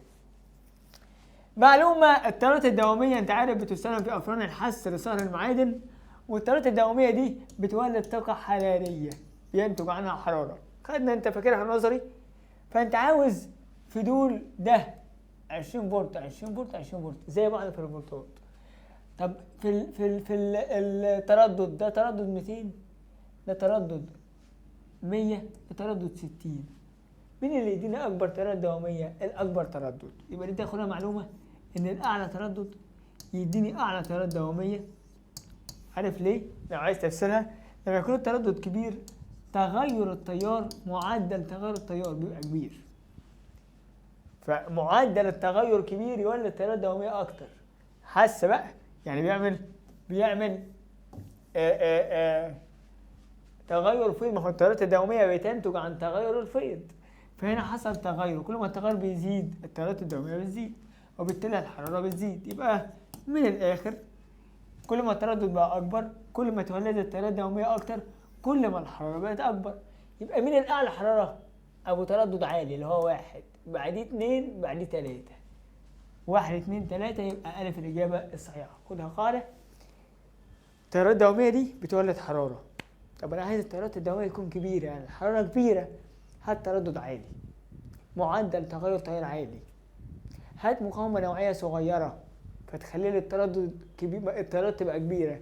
ما هو التردد هيمشي عكس المقاومه النوعيه، عكس المقاومه. يبقى لو انت عايز تيار دوامي عالي هات مقاومه نوعيه صغيره، هات تردد كبير، هات معدل تغير للتيار كبير، عشان ده لو جه لي سؤال. خلاص؟ اللي بعده اتحل. دينامو عدد لفاته 300، الان ب 300، مساحته وحدة الايه، يدور بمعدل اجيب الاف 1400 في الدقيقة يبقى على 60. ما انا بجيب عدد الدورات على الزمن. عند الان، عند الايه، عند الاف. والبي حاضر ب1/100، وصنع زاوية 60 مع المجال. لا لا لا لا لا، اي ام اف بتاعتي اللي هو عايز اللحظة بقى، اي ام اف للدينامو بتساوي نابو ساين سيتا، بس سيتا مع العمودي. هو قال لك الزاوية مع المجال 60 يبقى مع العمودي 30. ما هو العزم والدينامو باخد الزاوية مع العمودي، باقي الحاجات باخد الزاوية مع المجال عادي. طيب يبقى نابو ساين كام؟ ساين 30. طبعا الاوميجا بخليها 2 باي اف. طب عند الان عند الان ب 300، عند الاي ب 2%، عند البي ب 1%، 2 باي ب 22 على 7. الاف 1400 على 60 ساين 30. اضرب بس كله عندك تطلع معاك على طول. تعويض مباشر يعني. طبعا هنا توديني للدينامو، ممكن يجيب طبعا هيشتغل على القانون ده، بس لو عاوز اي ام افات بقى كلها، العيله كلها اي ام اف اللحظيه نابو ساين سيتا، اي ام اف العظمى نابو بس لو موازي، اي ام اف عمودي في الدينامو بصفر. ده الحته بتاعت اللحظيه 3 لحظيه. طب واحده فعاله ماكس على جذر 2 او ماكس في 707 من 1000، متوسطه في ربع دوره او نصف دوره من العمودي 4 نبف، او ماكس في 636 من 1000 او ماكس في 2 على باي، متوسطه في 3/4 دوره 4 على 3 نبف. خلاص. متوسطه في دوره كامله بصفر، نص دوره من الموازي صفر، متوسطه في تلت دوره 10 دوره خدنا لها خطوات. لو انت فاكرها خطوات ازاي نجيب المتوسطه في ربع ونص في تلت وعشر والحاجات دي، نبهت عليها وقلتها في جزء الشرح. اللي بعد عامل علاقه بين الاي ام اف والاي، وعاوز دلتا بي على دلتا تي. هو مديك الان ب 100. طب مش ده الاي ام اف بتاع ملف؟ اي ام اف ملف بسالب ان اي دلتا بي على دلتا تي. هو عايز الدلتا بي على دلتا تي. طب اشطب اللي عندك وطلع الميل، اشطب الاي ام اف والاي، تبقى الميل يساوي ان دلتا بي على دلتا تي. يلا الميل تان الزاوية تبقى تان 30. ان دلتا بي على دلتا تي، الان بكام؟ ب100. طيب دلتا بي على دلتا تي انا عايزها، يبقى اجيب دلتا بي على دلتا تي. اول تان 30 على 100، تان 30 على 100 تطلع معاك ب5.77% في 10 سالب 3. 5.77% في 10 سالب 3، يعني دي الإجابة الصحيحة. سؤال حلو قوي. اللي بعده ده خلاص قلناه في أول الفيديو وشرحناه بالتفصيل المهم. ناخد اللي بعده. ملف دينامو. الله الله الله. عاوز القيمة الفعالة. ركز. هو مديك اي ام اف في لحظة معينة، مديك الزمن بتاعها، وتقدر من دي تجيب التردد. فانت على مهلك الاول لما تشوف رسمه بيانيه بتطلع ايه؟ بتطلع منها معطياتك. باخد اللي على الصلاه واللي على السنات. دي مين دي؟ دي ام اف اللحظيه، دي مش العظمى، العظمى بتبقى هنا. لو مديك اللحظيه يبقى اي ام اف اللحظيه انستنت بتساوي 6 فولت. ماشي. والزمن بتاعها 1/100 ثانيه، يبقى التي ده الزمن بتاعها بتاع اللحظيه 1/100 ثانيه. تعرفش تجيب الزمن الدوري؟ اعرف يا دكتور. هو بص يا دكتور، نص الزمن الدوري 4/100، يبقى الزمن الدوري كله بتاع دورة كاملة هيطلع 8/100، يبقى الزمن الدوري 8/100 ثانية. طب انا ممكن اجيب ايه بقى؟ التردد مقلوب الزمن الدوري، تبقى 1 على 8/100 يعني 12.5، يبقى التردد ب12.5. طيب نيجي بقى اللي هو عايزه. انا طلعت اللي على المعطيات ده كله، طلعت كل حاجه. عاوز القيمه الفعاله. ان شاء الله هجيب الماكس وشويه تاني واجيب لك الفعال. جيب الماكس ازاي يا دكتور؟ عندك اي ام اف اللحظيه. اي ام اف اللحظيه بتساوي اي ام اف ماكس ساين سيتا، اللي هي نابو ساين سيتا. اي ام اف ماكس ساين سيتا، فك السيتا 2 باي اف تي. اللحظيه بكام؟ ب6. بتساوي ماكس مش عارفها مضروبه في ساين 2 باي بتاعت السيتا ب180، الاف ب12.5، التي ده زمن عادي، الزمن اللي هو كان مرتبط بالستة دي اللي هو 15 من 1/10، 1/10 ثانية، 1/100 ثانية، 1/100 ثانية. اقفل. تعالى بقى نجيب اي ام اف ماكس. اروح قايل 6 على كل دول على ساين 2 في 180 في 12.5 في 1/100. تطلع الماكس معاك ب6 جذر 2. دي اي ام اف ماكس. اي ام اف ماكس بتساوي 6 جذر 2. هو عايز الفعالة. طب ما هو اي ام اف الفعالة بتساوي ماكس على جذر 2. ماكس اللي هو 6 جذر 2 على جذر 2 تطلع 6 فولت. سؤال حلو قوي، معناه ان مهم تحل الدينامو برسومات بيانية. وده اللي انا عملته. لو انت ملاحظ لما عملت في ليلة الامتحان ورا الدينامو عملت كذا رسمة من دي. ليه؟ لانه لعب عليها في التجريبي. لازم تطلع البيانات تشوف العصارات مديك الماكس ولا مديك لحظية. هنا مديني لحظية. لحظية يقابلها ايه؟ زمانها. يبقى عندي اللحظية وعندي الزمن بتاعها، عندي الفي وعندي التي، ومن طبعا السينات لازم اجيب الاف. فبقى عندي في وتي واف.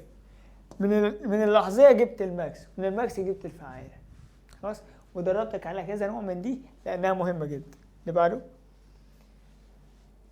خلصنا كده الفصل الثالث. دخل بقى على الفصل الرابع. الثالث كان فيه حاجات حلوة قوي كان جايبها على الفصل الثالث. يلا الفصل الرابع. سؤال عن الاميتر الحراري حلو قوي. في الاميتر الحراري انت عارف ان سيتا بتاعته الناتجة عن القدرة او الحرارة بتتناسب طرديا مع اي تربيع او طرديا مع في تربيع، لانها قايمة على قانون قدرة باور بتساوي اي تربيع ار او في تربيع على ار. ماشي. شوف بيقول لك ايه. بيقول لك دي اقسام متساوية. ماشي. اذا مر تيار اي، يعني اي واحد كان اسمه اي، انحرف المؤشر الى الموضع في. حرف كده. تعال نسمي كل حتة فيهم اسمها سيتا عشان تبقى سهل علينا. بص كده. يعني دي اقسام متساوية، يعني هنا سيتا ودي سيتا ودي سيتا ودي سيتا ودي سيتا. قال لك لما ركز كده كان التيار اي انحرف الى موضع في اللي هو ده، يعني انحرف بزاوية سيتا واحدة، يبقى سيتا واحد اسمها سيتا. طب ركز على الحتة اللي جاية. طب لما يروح للموضع واي يبقى التيار كام؟ انا عايز اي 2. طب هو هيروح للموضع واي، فين واي يا دكتور؟ اهو واي. طب لو راح لواي يبقى انحرف بكام سيتا؟ ادي سيتا 2 3 4، يبقى 4 سيتا. يبقى هنا سيتا 2 اسمها 4 سيتا. تعال نطبق قانون الاميتر الحراري. السيتا طرد مع اي تربيع، تبقى سيتا 1 على سيتا 2 بتساوي اي تربيع 1 على اي تربيع 2. سيتا 1 على سيتا 2 هتطلع سيتا على 4 سيتا، يعني 1 على 4 بتساوي اي تربيع 1 يعني اي تربيع على اي تربيع 2 اللي انا عايزها. اذا اي تربيع 2 طرفين في وسطين بتساوي 4 اي تربيع بس. جذر الطرفين جذر الاي تربيع 2 تبقى اي 2 بتساوي جذر الاربعة 2 جذر الاي تربيع تبقى اي، يبقى اي 2 بتساوي 2 اي. الف الإجابة الصحيحة. تقسيمات السيتا جميلة، وبقول دايما في الأميتر الحراري سيتا تتناسب طرديا مع اي تربيع، يعني تعملها سيتا 1 على سيتا 2 تساوي اي تربيع 1 على اي تربيع 2. سؤال حلو قوي في الاسترشادي. اللي بعده يوضح الشكل علاقة بينية لتغير التيار المتردد المر في دائرة كهربية تحتوي على مكثف، يعني دائرة سي. أي حاجة بص يا جدعان بتحل فصل رابع يبقى لازم تكتب الدائرة برسمتها البيانية. يبقى أنا هقول كده حددت الدائرة اسمها دائرة السي. رسمتها البيانية كانت إيه؟ رسمتها المتجهات يعني بتاعتها آية المتجهات كانت الفي تتأخر عن الاي بزاوية 90. يعني لو الاي كده تبقى الفي متأخرة، الفي تتأخر 90 درجة في دائرة السي. ده اللي انا فاكره عن دائرة السي. ماشي. هو راسمني مخطط الاي، عاوز نرسم مخطط الفي. طب بص الاي هنا، الفي ده الاي اهو، او مش واضح عندك. الفي نبدأ من نقطة تحت ولا من نقطة فوق؟ لا، الفي متأخرة، دي دايرة السي، يبقى نبدأ من نقطة تحت، تبقى كده. يبقى نبدأ من تحت. عشان لما ابص على الرسمة هبص على أول حتة في الخط دي، هلاقي إن فعلا الأي سابقة الفي ب90 درجة. يبقى الإجابة فين؟ الإجابة ألف هي الإجابة الصحيحة. ألف هي الإجابة الصحيحة. تمام؟ في الشكل المقابل بيقول لك لما نقفل المفتاح ايه اللي يحصل لزاوية الطور؟ حبيبي حدد الدايرة، حط المتجهات، بعد كده بقى حل. خدها قاعدة وانت بتحل في الامتحان. دي دايرة مين؟ دي دائرة دائرة متجهاتها ازاي؟ الفي تسبق الاي ب90 درجة، الفي سابقة الاي ب90 درجة. طيب هل الزاوية 90 دي بتتغير؟ لا. هل ليها قانون مثلا تان سيتا بتساوي حاجة على حاجة؟ لا، بتفضل 90. يبقى دايرة ال دي هتفضل 90. ده اختيار كده من غير ما ابص. طب يعني لو قفلت المفتاح، هو انت لو قفلت المفتاح بدل ما كنت بتمشي في اكسل كده هتبقى عندك اكسليتين على التوازي مع بعض، فالتغير هيبقى ان اكسل ضد اكسل هتبقى نص اكسل، يعني اكسل على الاتنين، فكده الاكسل قلت يبقى التيار زاد، لكن السيتا لا تتغير، زاوية التيار لا تتغير، هي 90 تفضل 90. يبقى انا في الاول بدل ما كنت بعدي على اكسل واحده كده اهو وارجع كده، يعني انا كنت بطلع من هنا اهو، لو انت فاهم ان انا بشخبط اهو، بطلع كده كده كده كده كده كده كده كده، عديت على اكسل واحده في الاول. طب لما اجي اقفل المفتاح لا هنا في تجزئه، يبقى هنا عندي اكسل ضد اكسل، تبقى نص اكسل. الالات والاكسلات والاكسسات زي المقاومات، ولما يقول لك هات السي خد القانون اعكسيه، يبقى هنا اكسليتين على التوازي، اكسليتين على التوازي تطلع نص اكسل، يبقى كانت اكسل بقت نص اكسل، يعني اكسل قلت يبقى التيار زاد. اما زاويه الطور ما تتغيرش، هي 90. يبقى قبل ما تمشي في اي دايره اعمل ايه؟ زاويه الطور. خلاص. طب لو هي معلش برضه لو هنكمل دي دايره ال ودايره السي، طب لو دايره ار ال قبل ما تبداها دايره ار ال تعمل لنفسك كده، دايره الار ال ده الفي ار والاي، دي الفي ال دي الفي ال، دايما بين الفي ار والفي ال كام؟ 90 دي دايما. اما الفي تتغير بقى، الفي الكليه تيجي كده تبقى في هنا زاويه حاده سيتا. هجيب السيتا دي ازاي؟ تان سيتا بتساوي في ال على في ار او اكسل على ار. تمام. طب دائره الار سي، ار سي تقول لي ادي الاي اللي هي في ار. طيب الفي سي تتاخر، دائما بين الفي ار والفي سي زاويه 90، دائما بين الاي والفي سي زاويه 90، دي دايما زاويه ما بتتغيرش. طب لو هحط زاويه الطور بقى تحط هنا زاويه سالبه تحت، دي بقى بتتغير، دي حاده، ممكن تبقى 30 36 45 زاويه حاده، اي زاويه حاده. طب نجيبها ازاي؟ تان سيتا بتساوي سالب اكس سي على ار او سالب في سي على في ار، اي دايره ترسمها بعد كده تحل. يعني انا هنا رسمت دايره السي متجهات بعد كده هحل، هنا متجهات ال بعد كده احل، هنا متجهات الار ال بعد كده احل، هنا متجهات الار سي بعد كده احل. طب لو ار ال سي لا، ممكن تبقى حسيه او سعويه او اوميه اللي هي حاله رنين حسب حاله السؤال اللي بعده. في الشكل المقابل احسب الاي الكليه. طبعا عندي الات، اجيب ال الكليه ومنها اجيب اكسل الكليه بعد كده اجيب اي الكليه. طب هات ال الكليه، الالات والاكسلات زي المقاومات، وما دام بيقول لك هنا هات ال الكليه ممكن في الامتحان يقول لك هات سي الكليه، ممكن، لان انت فاهم ان هو بيشاور على حاجات، ممكن يكون بيشاور على حاجات. طب هنا 4 من 10 و6 من 10، بس خلي بالك السي اعكسيه، لكن الاكس سيهات زي المقاومات. معلش بجيب لك حاجات غير السؤال ده، احنا بنحلل. عندك دول بواحد ضد واحد فيها النص، يبقى ال الكليه بنص. نجيب اكسل الكليه 2 باي اف ال الكليه، تبقى 2 باي اف اللي هي 500 على باي ال الكليه اللي هي نص، يبقى اروح قايس الباي مع الباي، تبقى 2 في 500 في نص، طبعا هتطلع معاك 500 دي باينه قوي، يعني الاثنين 3 ونص، ماشي. 500 اوم. دي الاكسل الكليه. هات الاي الكليه في على اكسل. الاي بيساوي في على اكسل. يلا في الكليه بكام؟ ب 25. على الاكسل بكام؟ 500. يبقى 25 على 500 اهي. 25 على 500 تطلع معاك يا صاحبي 5 من 100. 5 من 100 امبير. ركز في اللي جايه، احنا عايزينها بالملي امبير. هضرب في 10 اس 3 لان من ملي الى امبير في 10 سالب 3، يبقى من امبير لملي 10 اس 3. يبقى اللي طلع ده اضرب فيه 10 اس 3 تطلع 50 ملي امبير. يعني ده الاجابه الصح. شوف السؤال اللي بعده بيقول لك اهو، لما يقول لك هات السي خد القانون كيسي، بقول لك مهمه بس انا جايبها سهله جدا، احنا متدربين على حاجه اصعب من كده يعني. هات سي الكليه قبل الغلق وبعد الغلق. قبل الغلق كأن الفرع اللي في النص ده مش معايا خالص، ما هو ده كأنه فرع مفتوح.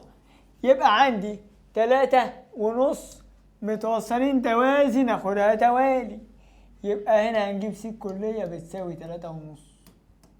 ده قبل. طب بعد الغلق لما نيجي نقفل ده يا صاحبي اهو كده، هتلاقي دول كلهم توازي مع بعض. نص توازي مع 2 توازي مع 3 متوصلين توازي ناخدها توالي. يبقى سي الكلية في حالة الشكل كده بعد الغلق بتساوي 2 و3 5.5. 5.5. هو عايز النسبة بين سي قبل على سي بعد. يبقى 3.5 على 5.5 على النص فيها 7 على النص فيها 11 تبقى 7 على 11. يبقى ألف الإجابة الصحيحة. اللي بعده دايرة رنين قانون بقى. ده رنين تبقى اف رنين 1 على 2 باي جذر ال سي. دايرة رنين تردد الرنين بتاعها 2 في 10 أس 14. ساعتها سي الساعة بتاعت المكثف المتصل بدالة سي، وال الذات اسمه ال خلاها 9 سي. يبقى عندي السي دي نقول زادت لتسع امثالها احط عليها 9، والال قلت للتسعة احط عليها 9. ايه اللي يحصل للاف؟ زي ما هي. ليه؟ ما هو 9 في 9 تطلع 1 مفيش تغيير. يبقى هنا تطلع زي ما هي. صعبة دي؟ طب انا هسأل سؤال بقى على قرار السؤال ده. انت عندك الاف 1 على 2 باي جذر ال سي. ركز معايا. لو السي زادت لأربع أمثالها ماشي، والال زادت لأربع أمثالها، إيه اللي يحصل للإف؟ تعمل كده تقول كأنها 1 على، خلاص دي ثوابت ماليش دعوة بيها، خد المتغير بس، جذر الأربعة في 4. جذر ال 16 فيها الإيه؟ 4. يبقى كأنها 1 على 4. يعني كأن دي هنا 1 وهنا 4، كأن ده قلل للربع. يبقى هقول كده كأن الاف قلت للربع. خلاص؟ يبقى بحل هنا واطلع ناتج، والناتج ده التغير بتاع اف. يبقى اضرب الربع في الاف الاساسيه اللي عندي. يبقى تاني لو دي زادت لاربع امثالها ودي زادت لاربع امثالها، يبقى اقول 1 على جذر 4 في 4 تطلع الليله دي كلها بربع. اذا الاف قلت للربع. خلاص؟ وممكن تعمل العلاقه البينيه بتاعت العلاقه بتاعت النسب بتاعت الاف. يعني اف 1 على اف 2 بتساوي جذر كبيره ال2 على ال1 في سي 2 على سي 1، لان الاف عكسي مع جذر ال سي. كده حلينا اللي جاي على الفصل الخامس. اختر. نيجي بقى على الحديثه. حلينا على الفصل الرابع، نخش على الحديثه الفصل الخامس. عند اصطدام بيلعب على كومبتون، اصطدام فوتون مع الكترون. ماشي، تخيل الفوتون كده، طبعا بنرسمه كده، ممكن نرسمه كده. الفوتون خبط وجه هنا كده، الفوتون جه هنا. طب والالكترون اهو، ده الالكترون. ايه اللي يحصل للبي ال بتاعت الفوتون والطول الموجي بتاع الفوتون؟ كلموني عن الفوتون. الفوتون ادى جزء من طاقته للالكترون، يبقى طاقته قلت. كلكم فاكرين البي بقى تردده قل، طول الموجي زاد، البي ال قلت، الام قلت، كله قل ما عدا اللندا زادت والسي ثابته. طب اللندا زادت، طول الموجي بتاع الفوتون زاد. طب البي ال قلت، يبقى تقل تزداد، تقل تزداد، يبقى ج الإجابة الصحيحة. انت عارف ايه اللي حصل للفوتون واللي حصل للإلكترون في كومبتون؟ في الفوتون كله قل ما عدا اللندا زادت والسي ثابتة. في الإلكترون كله زاد ما عدا اللندا قلت والام والاي ثابتين شحنته وكتلته. فوتونين من أشعة اكس ينتشرون في الهواء إذا كان تردد اكس أكبر من تردد واي. خلي بالك تردد اكس نيو اكس أكبر من نيو واي. مين يقول لي بقى؟ كلمنا عن البي ال بعد كده أقول لك على الباقي. طبعا السرعة بتاعت اكس قد سرعة واي لأن سرعة الفوتونات ثابتة، فالسرعة كده ثابتة.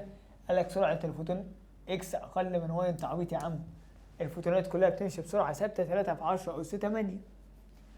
طيب الطاقة، لا الطاقة ماشية مع النيو، ما هو الإي بتساوي اتش نيو. الطاقة ماشية مع النيو، يعني المفروض أنت عندك نيو اكس أكبر من نيو واي تبقى طاقة اكس أكبر من طاقة واي. تمام، هو قال لك طاقة اكس أقل من واي يبقى دي غلط. طب اللندا عكس النيو. أنا عندي نيو اكس أكبر من نيو واي تبقى لندا واي هي اللي أكبر من لندا اكس. هو قال لك لندا اكس هي اللي أكبر، ده غلط. لازم تكون عارف قوانين الفوتون. ماشي. طيب البي ال بقى، الله، قوانين البي ال اللي فاكرها للفوتون مهمة جدا. حفظناها بكلمة جميلة مس هانز هالت.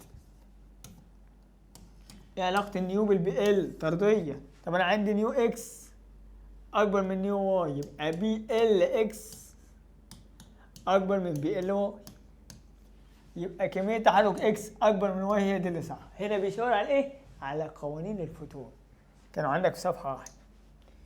طيب اذا كان الطول الموجي للاحمر اكبر الاطوال الموجية في الضوء المادي فان ايه؟ طبعا الطول الموجي هيبقى عكس التردد. تمام، يبقى الطول الموجي عكس التردد بس السرعة تبقى ثابتة، كلهم ماشيين بنفس السرعة. طيب يبقى الطول الموجي عكس التردد طبعا وعكس الطاقة لأن الطاقة ماشية مع التردد. طب الأحمر أكبر طول موجي، هيبقى الأحمر أقل تردد. هو قالك الأحمر أكبر تردد، غلط. طيب هو المفروض أقل تردد وأقل طاقة، قالك الأحمر أكبر طاقة، غلط. طيب ركز معايا، سرعة الأحمر أكبر سرعة، غلط. السرعة ثابتة. كل الطفل كهرومغناطيسي راديو دقيقة تحت الحمراء ملء بألوانه فوق بنفسجية ثانية جاما كل ده ماشي بنفس السرعة 3 في 10 أس 8. طيب بالنسبة للبي ال لسه قايلين البي ال قلنا مس هانز هلت، آخرها هلت أهو. اللندا عكس البي ال. طب هو كان قايل إن الطول الموجي بتاع الأحمر أكبر طول موجي، يبقى هو أقل بي ال، يبقى الأحمر أقل كمية تحرك هي اللي صح. يبقى تاني الأحمر أكبر طول موجي يبقى أقل تردد فيهم، يبقى أقل طاقة فيهم. طب أكبر طول موجي يبقى أقل بي ال فيهم لأن البي ال مس هانز هلت وادي هلت أهو اتش على لندا. كنا حافظينها بالكلام اللي بنقوله ده. اللي بعد قانون التأثير الكهروضوئي بيشاور عليه ويقول لك مهم اهو كي اي، هيجي عليه سؤال اي ناقص اي دبليو.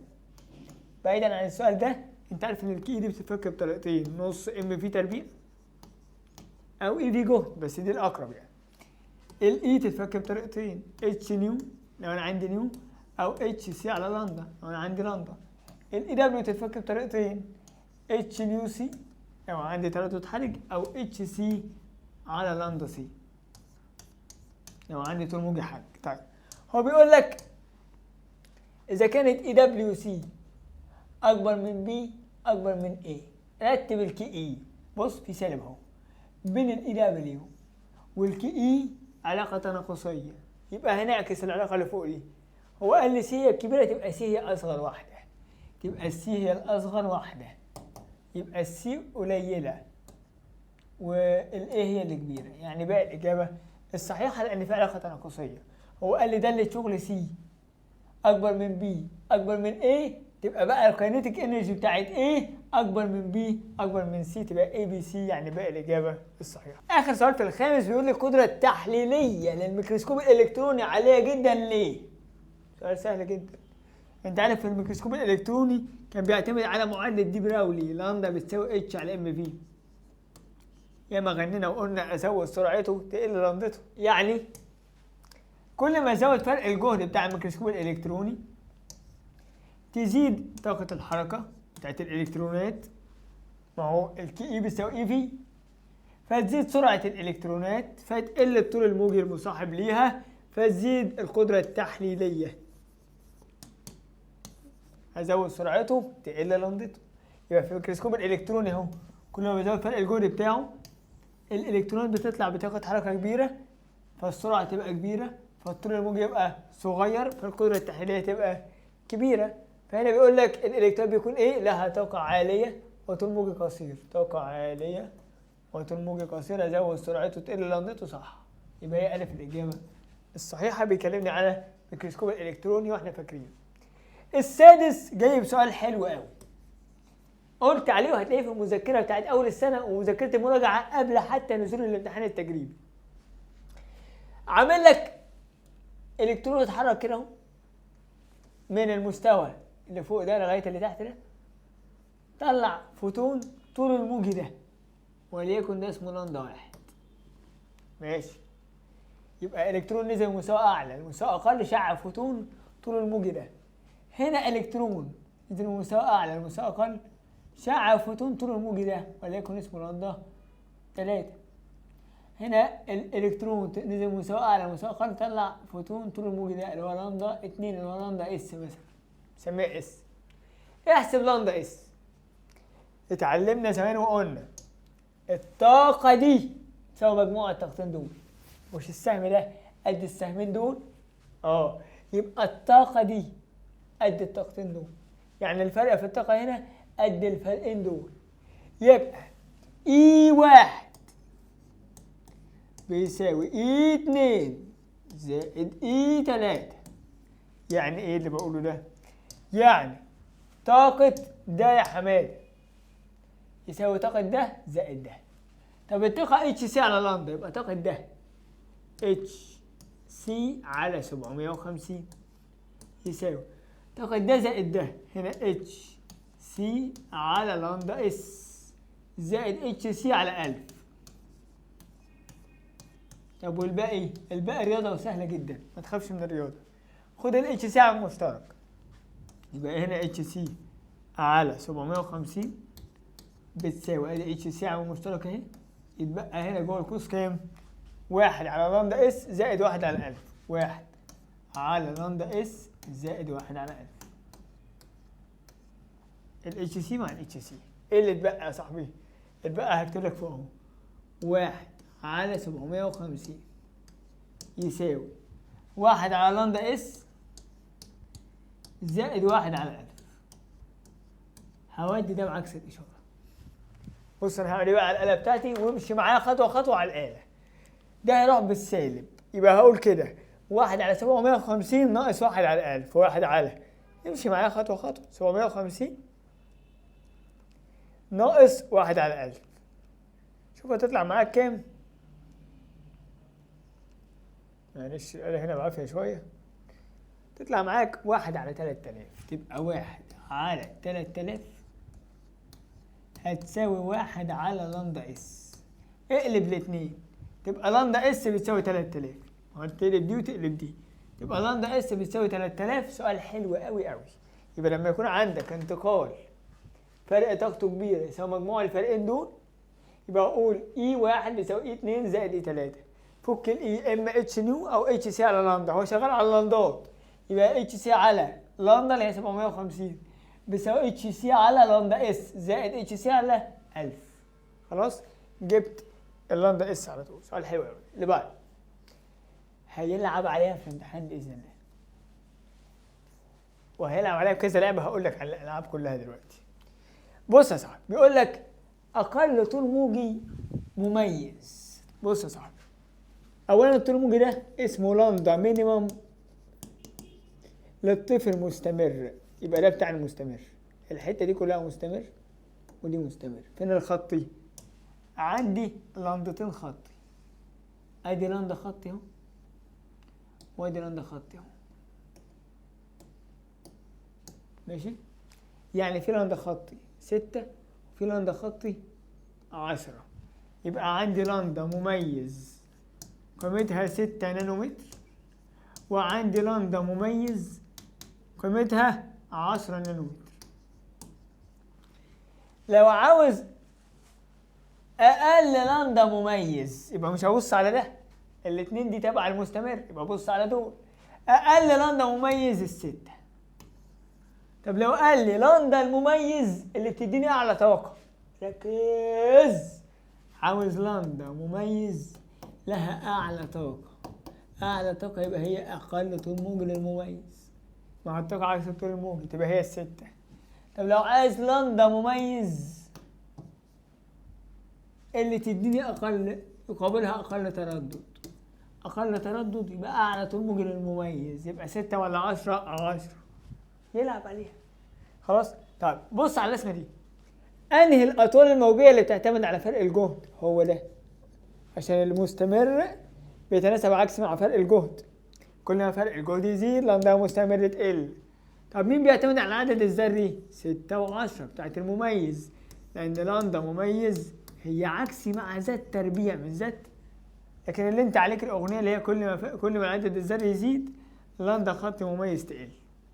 لكن هي مش في المنهج التربيع، لكن دي معلومه ليك يعني.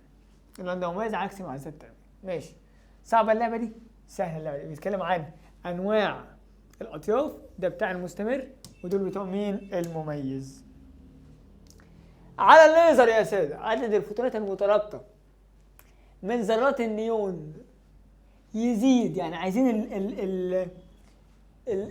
عايزين الفوتونات اللي طالعه مترابطه دي، فوتونات مترابطه تطلع كتير، يعني عايزين الليزر يتضخم، يعني يطلع لي كميه فوتونات اكتر. نعمل ايه لو عايزين فوتونات اكتر؟ اللي بيسبب التضخم ده عده انعكاسات، اللي هو التجويف الرنيني. فاكر في التجويف الرنيني تهبط مجموعه من الذرات تلقائي اهو، تشع فوتونات تعاني عده انعكاسات فتستحث عدد اكبر من الذرات فيتضخم شعاع الليزر. يبقى اللي عمل ده مين؟ الانعكاسات المتتاليه في التجويف الرنيني هي اللي عملت تضخيم. يعني تضخيم يعني فوتونات بقت كتيره. اللي بعده، عند استبدال احد المرايتين بزجاج مش هيطلع ليزر. الليزر عشان يطلع لازم يكون فيه واحده عاكسه وواحده شبه منفذه، يعملوا عده انعكاسات وجزء يطلع من شبه منفذه والباقي يكمل يعمل انبعاث مستحث، اذا مش هيطلع ليزر، لا ينتج ليزر. اللي بعده، مصدرين ضوئيين ضوء عادي. جميله دي، جميله، ركز. ضوء عادي ازرق، تعال نشوف كده، وضوء عادي ازرق، وضوء ليزر احمر. مين فيهم اعلى شده ومين اعلى طاقه؟ جميله. نبدا بالشده. الشده سهله جدا. ليه؟ الليزر بيحتفظ بشده ثابته، يبقى الليزر ده اعلى شده. اما الضوء العادي كل ما نبعد مسافه شدته بتقل، ياخد على قانون التربيع العكسي، شده الضوء تتناسب عكسيا مع مربع المسافه، يبقى ده اقل شده. طب مين هيحدد الطاقه؟ الالوان. ليه؟ ما انت حافظ الالوان يا واد، احمر برتقالي اصفر اخضر ازرق نيلي بنفسجي. طول ما انا ماشي كده التردد بيزيد والطول الموجي بيقل والسي ثابته. طب ما التردد ماشي مع الطاقه، ما هو الاي بتساوي اتش نيو، يبقى طول ما انا ماشي كده التردد بيزيد يعني الطاقه بتزيد. يعني الازرق ده طاقته اعلى من الاحمر، فانا كل ما امشي كده التردد بيزيد يعني الطاقه بتزيد، يبقى الازرق ده اعلى طاقه لكن الاحمر ده اقل طاقه. ربط الدرس الاولاني الفصل الخامس بالسابع. سؤال حلو قوي، خد فكرته. يبقى اللي هيحدد لي التردد والطاقه والطول الموجي هي الالوان، لكن اللي هيحدد لي الشده طبعا ليزر ولا عادي.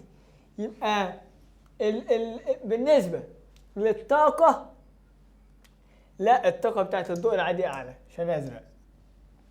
طب طاقة الضوء العادي أكبر، لكن الضوء العادي أقل شدة طبعا. يبقى باقي الإجابة الصحيحة. ندخل على أسئلة الفصل الأخير، الفصل الثامن.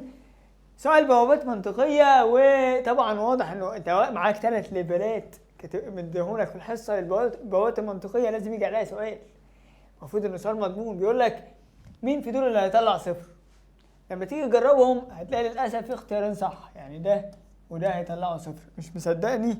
تعالى نعملهم مع بعض. يلا. لو الإكس بصفر والواي بواحد والزد بصفر، أهو صفر واحد صفر. الواحد ده رايح هنا هتبقى واحد وواحد. يعني واحد وصفر في اند تبقى صفر، واحد وصفر في اور تبقى واحد. الواحد ينط يبقى صفر، صفر وصفر يطلع صفر. طلعت الان بصفر فعلا، يبقى واحد دي صح، طلعت الان بصفر. طب بص ده صفر واحد واحد، اكس بصفر واي بواحد زد بواحد. ركز كده، الواحد ده جاي هنا واحد وواحد. طب واحد وصفر في اند تديني صفر، صفر يكسب، اند صفر يكسب. واحد واحد فوق واحد، واحد ينط يبقى صفر، صفر وصفر تطلع صفر، فدي برضه طلعت صفر، طلعت الان بصفر، يبقى دي كمان صح. يبقى الف وده صح. طبعا الامتحان بتاع اخر السنه ما ينفعش يجيب لك حاجه فيها اجابتين، فدي مشكله يعني. اللي بعد بيقول لك في الوضع الحالي مين هينور ومين هيطفي من المصابيح، ولما نقفل المفتاح مين هينور ومين هيطفي. يعني سؤال حلو. الوضع الحالي لو كان كي واحد مغلق وكي 2 مفتوح، اطلع من الموجب واشوف الايه الامامي والعكس. الموجب هنا يخبط ان، يخبط سالب، ده توصيل عكسي. عكسي يعني الديود ده يعمل كانه مفتاح مفتوح، ده يعمل كانه مفتاح مفتوح عشان متوصل عكسي. ماشي، ركز معايا كده. الموجب ده يروح يخبط البي، يبقى ده توصيل امامي، يعني الديود اللي فوق ده كانه مفتاح مغلق بس. طب التاني هنا هيمشي ازاي؟ هيمشي كده، ده هينور زد هينور، ومش هينفع يعدي على مفتاح مفتوح، واكس هينور، ونرجع كده. يبقى زد مضيء في الوضع الاولاني، واكس مضيء. هنمشي بالترتيب اكس واي زد. خلاص، يبقى الاكس مضيء، واي غير مضيء، والزد مضيء. يبقى هو بيلعب على التوصيل الامامي والعكسي، دي حته بيشاور لك عليها مهمه. يلا هيعكس بقى، هيفتح كي واحد ويقفل كي 2. حاضر، يبقى هيفتح كي واحد اهي، كي واحد ده بقى مفتوح، ويقفل كي 2. كده يبقى خلاص الفرع ده او البطاريه دي ماليش دعوه بيها، مش هشتغل بيها خالص. تعال نطلع من البطاريه اللي فوق يا صاحبي. يلا همشي مع التيار اهو. الموجب هنا رايح يخبط بي، يبقى ده توصيل امامي. طب الموجب هنا اهو رايح يخبط ان، ده توصيل عكسي، يبقى اللي فوق مفتاح مفتوح واللي تحت مفتاح مغلق. يلا يبقى اللي فوق اهو كأن ده مفتاح مفتوح، بيشاور لك على الحته دي وانا مدربك عليها كتير قوي قوي. يلا اهو، تعالى نشوف كده مين اللي هيبقى مضيء. التيار هيمشي كده، مش هيعدي في مفتاح مفتوح، كده هينور واي وينور زد. هيبقى اكس غير مضيء يعني ينطفئ، هو كان منور كده هيطفى. طيب واي دلوقتي واي مضيء، يبقى واي يضيء، واي زد مضيء. طيب يبقى في الوضع التاني اكس حصل لها ايه؟ اكس طفت. طب وزد ظلت مضيئة، يبقى اكس ينطفئ وزد تظل مضيء، يبقى ده الإجابة الصحيحة. يبقى إذا كانت تيار القاعدة في الترانزستور يعني اي بي ب6 مايكرو، والألفا ب95%، تمام. احسب الاي سي والاي اي. جميلة. عشان اجيب الاي سي لازم من الالفا اجيب البيتا. ليه؟ عشان قانون في اي بي. يبقى انا هجيب البيتا الاول. البيتا بتساوي الفا اي على 1 ناقص الفا اي، ماشي، يعني 95%. على 1 ناقص 95 من 100. هاتها على الآلة يا صاحبي، ادي الآلة اهو، 95 من 100 على 1 ناقص 95 من 100 تطلع معاك بكام؟ تطلع ب 19. يبقى البيتا ب 19. طب عندي البيتا وعندي اي بي، اقدر اجيب اي سي. معاك 5 قوانين بتوع الترانزستور تحطهم هنا في قلبك، هنا في قلبك جوه. 5 قوانين جوه قلبك. يلا يا باشا، عايزين نجيب مين؟ عايزين نجيب الاي سي. ما هو البيتا بتساوي اي سي على اي بي.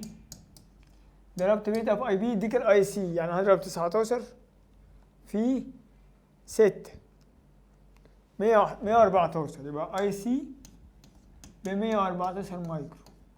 ده الاي سي ماشي، وده الاي بي ماشي. تعال نجيب الاي اي. اول قانون في الترانزستور، اي اي بيساوي اي بي زائد اي سي. اي اي اي اي اي اي اي اي فين الاي اي؟ عايزينها. طيب اي بي ب6، اي سي 114 يبقى 120. يبقى الاي اي ب 120 والاي سي ب 114. يعني الف الاجابه الصحيحه. بيشاور على قوانين الترانزستور. ده لو هو بيشاور، يعني احنا ما بنتوقعش امتحان، احنا بنشوف الحاجات المهمه. بيشاور على قوانين الترانزستور. اللي بعده بيقول لك رتب من حيث الاعلى توصيليه. انت فاكر في درس التوصيليه كنا بنقول، اللي فاكر يعني، ان انا بزود التوصيليه بحاجتين. بزود التوصيليه بالحراره وبالتطعيم بالشوائب. يعني كل ما الحراره زادت كل ما التوصيليه زادت، كل ما حطيت شوائب اكتر كل ما التوصيليه زادت اكتر. طيب تعال نبص على دول. ده نقي ما فيهوش شوائب وحرارته 300. ده نقي وحرارته 290. ده مطموس يعني ما فيهوش شوائب وحرارته اقل من الاولاني. ده فيه شوائب 10 أس 12 وحرارته 300. ده شوائب 10 أس 14 وحرارته 300. مين اكبر توصيليه؟ اكيد ده. ليه؟ اعلى شوائب 10 أس 14 واعلى حراره فيهم 300. يبقى ده اعلى واحد. طيب تعالى نشوف اللي بعده. اللي بعده اكيد فيه شوائب وحراره، اللي هو دي. اي نعم الشوائب اقل من ده، بس على الاقل فيه شوائب وحراره. يبقى السي بعد كده دي. طيب نيجي بقى للانقياء بقى اللي ما فيهمش شوائب. عايزين الاعلى حراره 290 ولا 300؟ 300 اللي هو بي. بعد كده ال 290 اللي هو ايه. يبقى السي دي بي اي. سي دي بي اي يعني باقي الاجابه الصحيحه. ندخل على المقالي. والمقالي زي ما انت شايف ممكن تيجي كمساله، وممكن يجيب مساله ربط بابين وهتبقى سهله. يعني لو انت عرفت الفكرتين، لو هو عامل لك ربط بابين وعرفت الفكره مثلا من الباب الاول وفكره من الباب الثامن مثلا، وجمعت الفكره دي مع دي تطلعها بسهوله. حتى لو ربط ابواب، وده اللي هقول لك عليه بكره في اخر حاجه هقولها لك، اللي هي كلمه اخيره اخر فيديو هنزله لك. محول مثالي يتصل ملفه الابتدائي بمصدر جهده، يبقى ده في بي. جهد المصدر 120. وملفه الثانوي جهده يعني في اس ب 12، وقدرته يعني في اس ب 60 واط. احسب الاي بي. اولا ده مثالي، يبقى مش هشتغل بقانون الايتا، ممكن في الامتحان يجيبه لك غير مثالي، يبقى تعوض في قانون الايتا على طول. طيب ركز معايا على اللعبه. عاوز البرنس، قال لك احسب لي الاي بي. طب مش انا عندك بي اس وفي اس؟ مش ده مفتاح؟ فاكر المفتاحين؟ البس بيساوي في اس اي اس، والبي بي بيساوي في بي اي بي. ما ده بي اس. بي اس بتساوي في اس اي اس.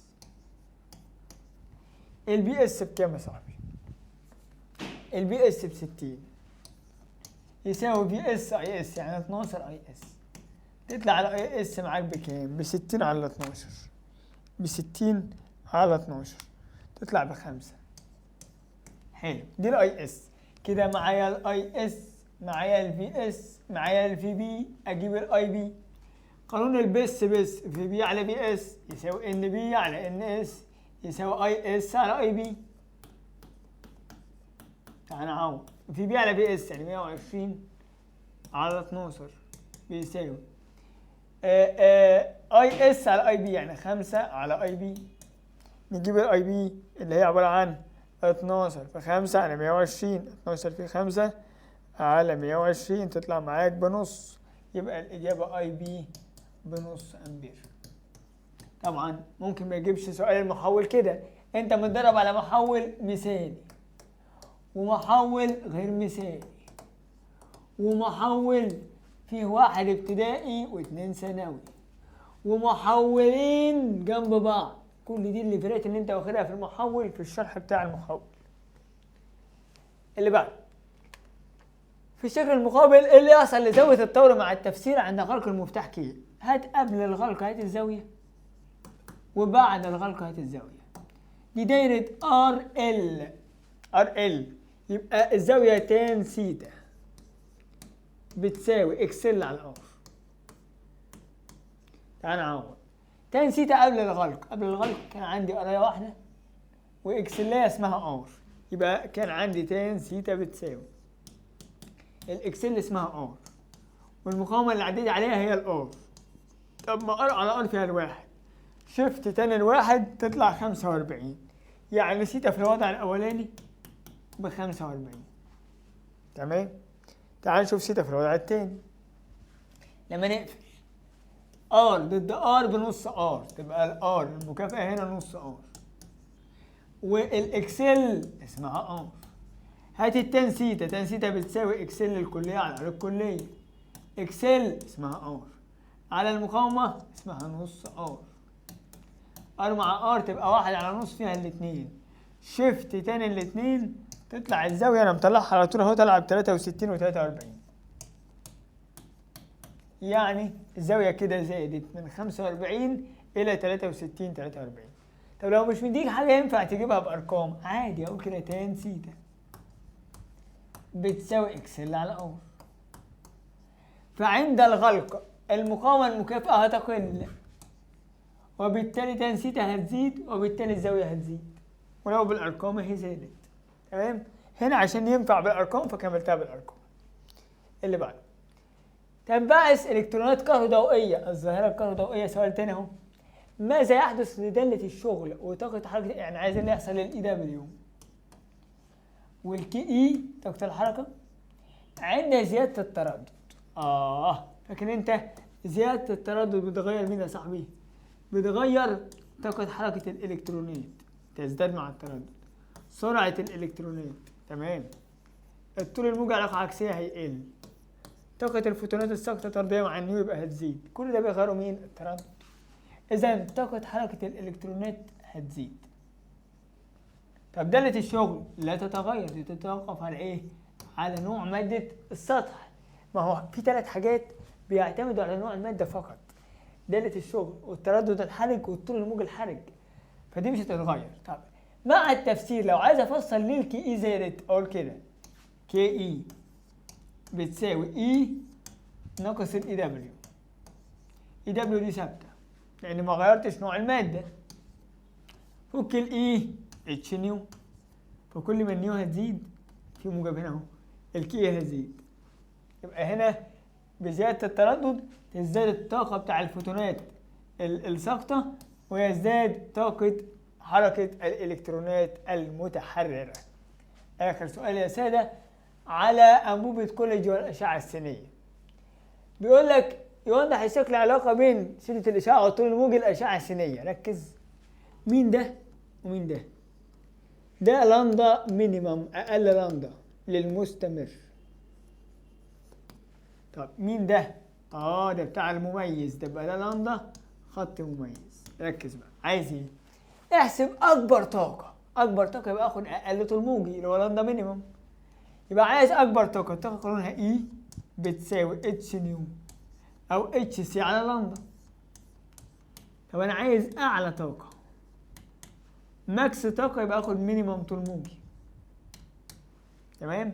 يبقى هقول الاي الطاقه الكبيره اللي انا عايزها بتساوي اتش سي على لامدا مينيمم. الاتش ب6 علامه 6 2 5 في 10 سالب 34. السي 3 في 10 اس 8 على اللامدا اللي هستخدمها دلوقتي 2/10. اوعى تنسى نانو، يعني 2/10 في 10 سالب 9. حطها على الآلة. ادي اول مطلوب، خلاص خلص. المطلوب التاني عاوز ايه بقى؟ المطلوب التاني قال لك احسب طاقة طاقة الطفل مميز، طاقة أحد الفوتونات للمميز، يعني عاوز إي طاقة بس بتاع مميز. الإي بتساوي اتش نيو أو اتش سي على لامدا، بس لامدا مميز، يبقى مش هشتغل بده، هشتغل بالمميز. يبقى الاتش 6 علامة 6 2 5 في 10 سالب 34.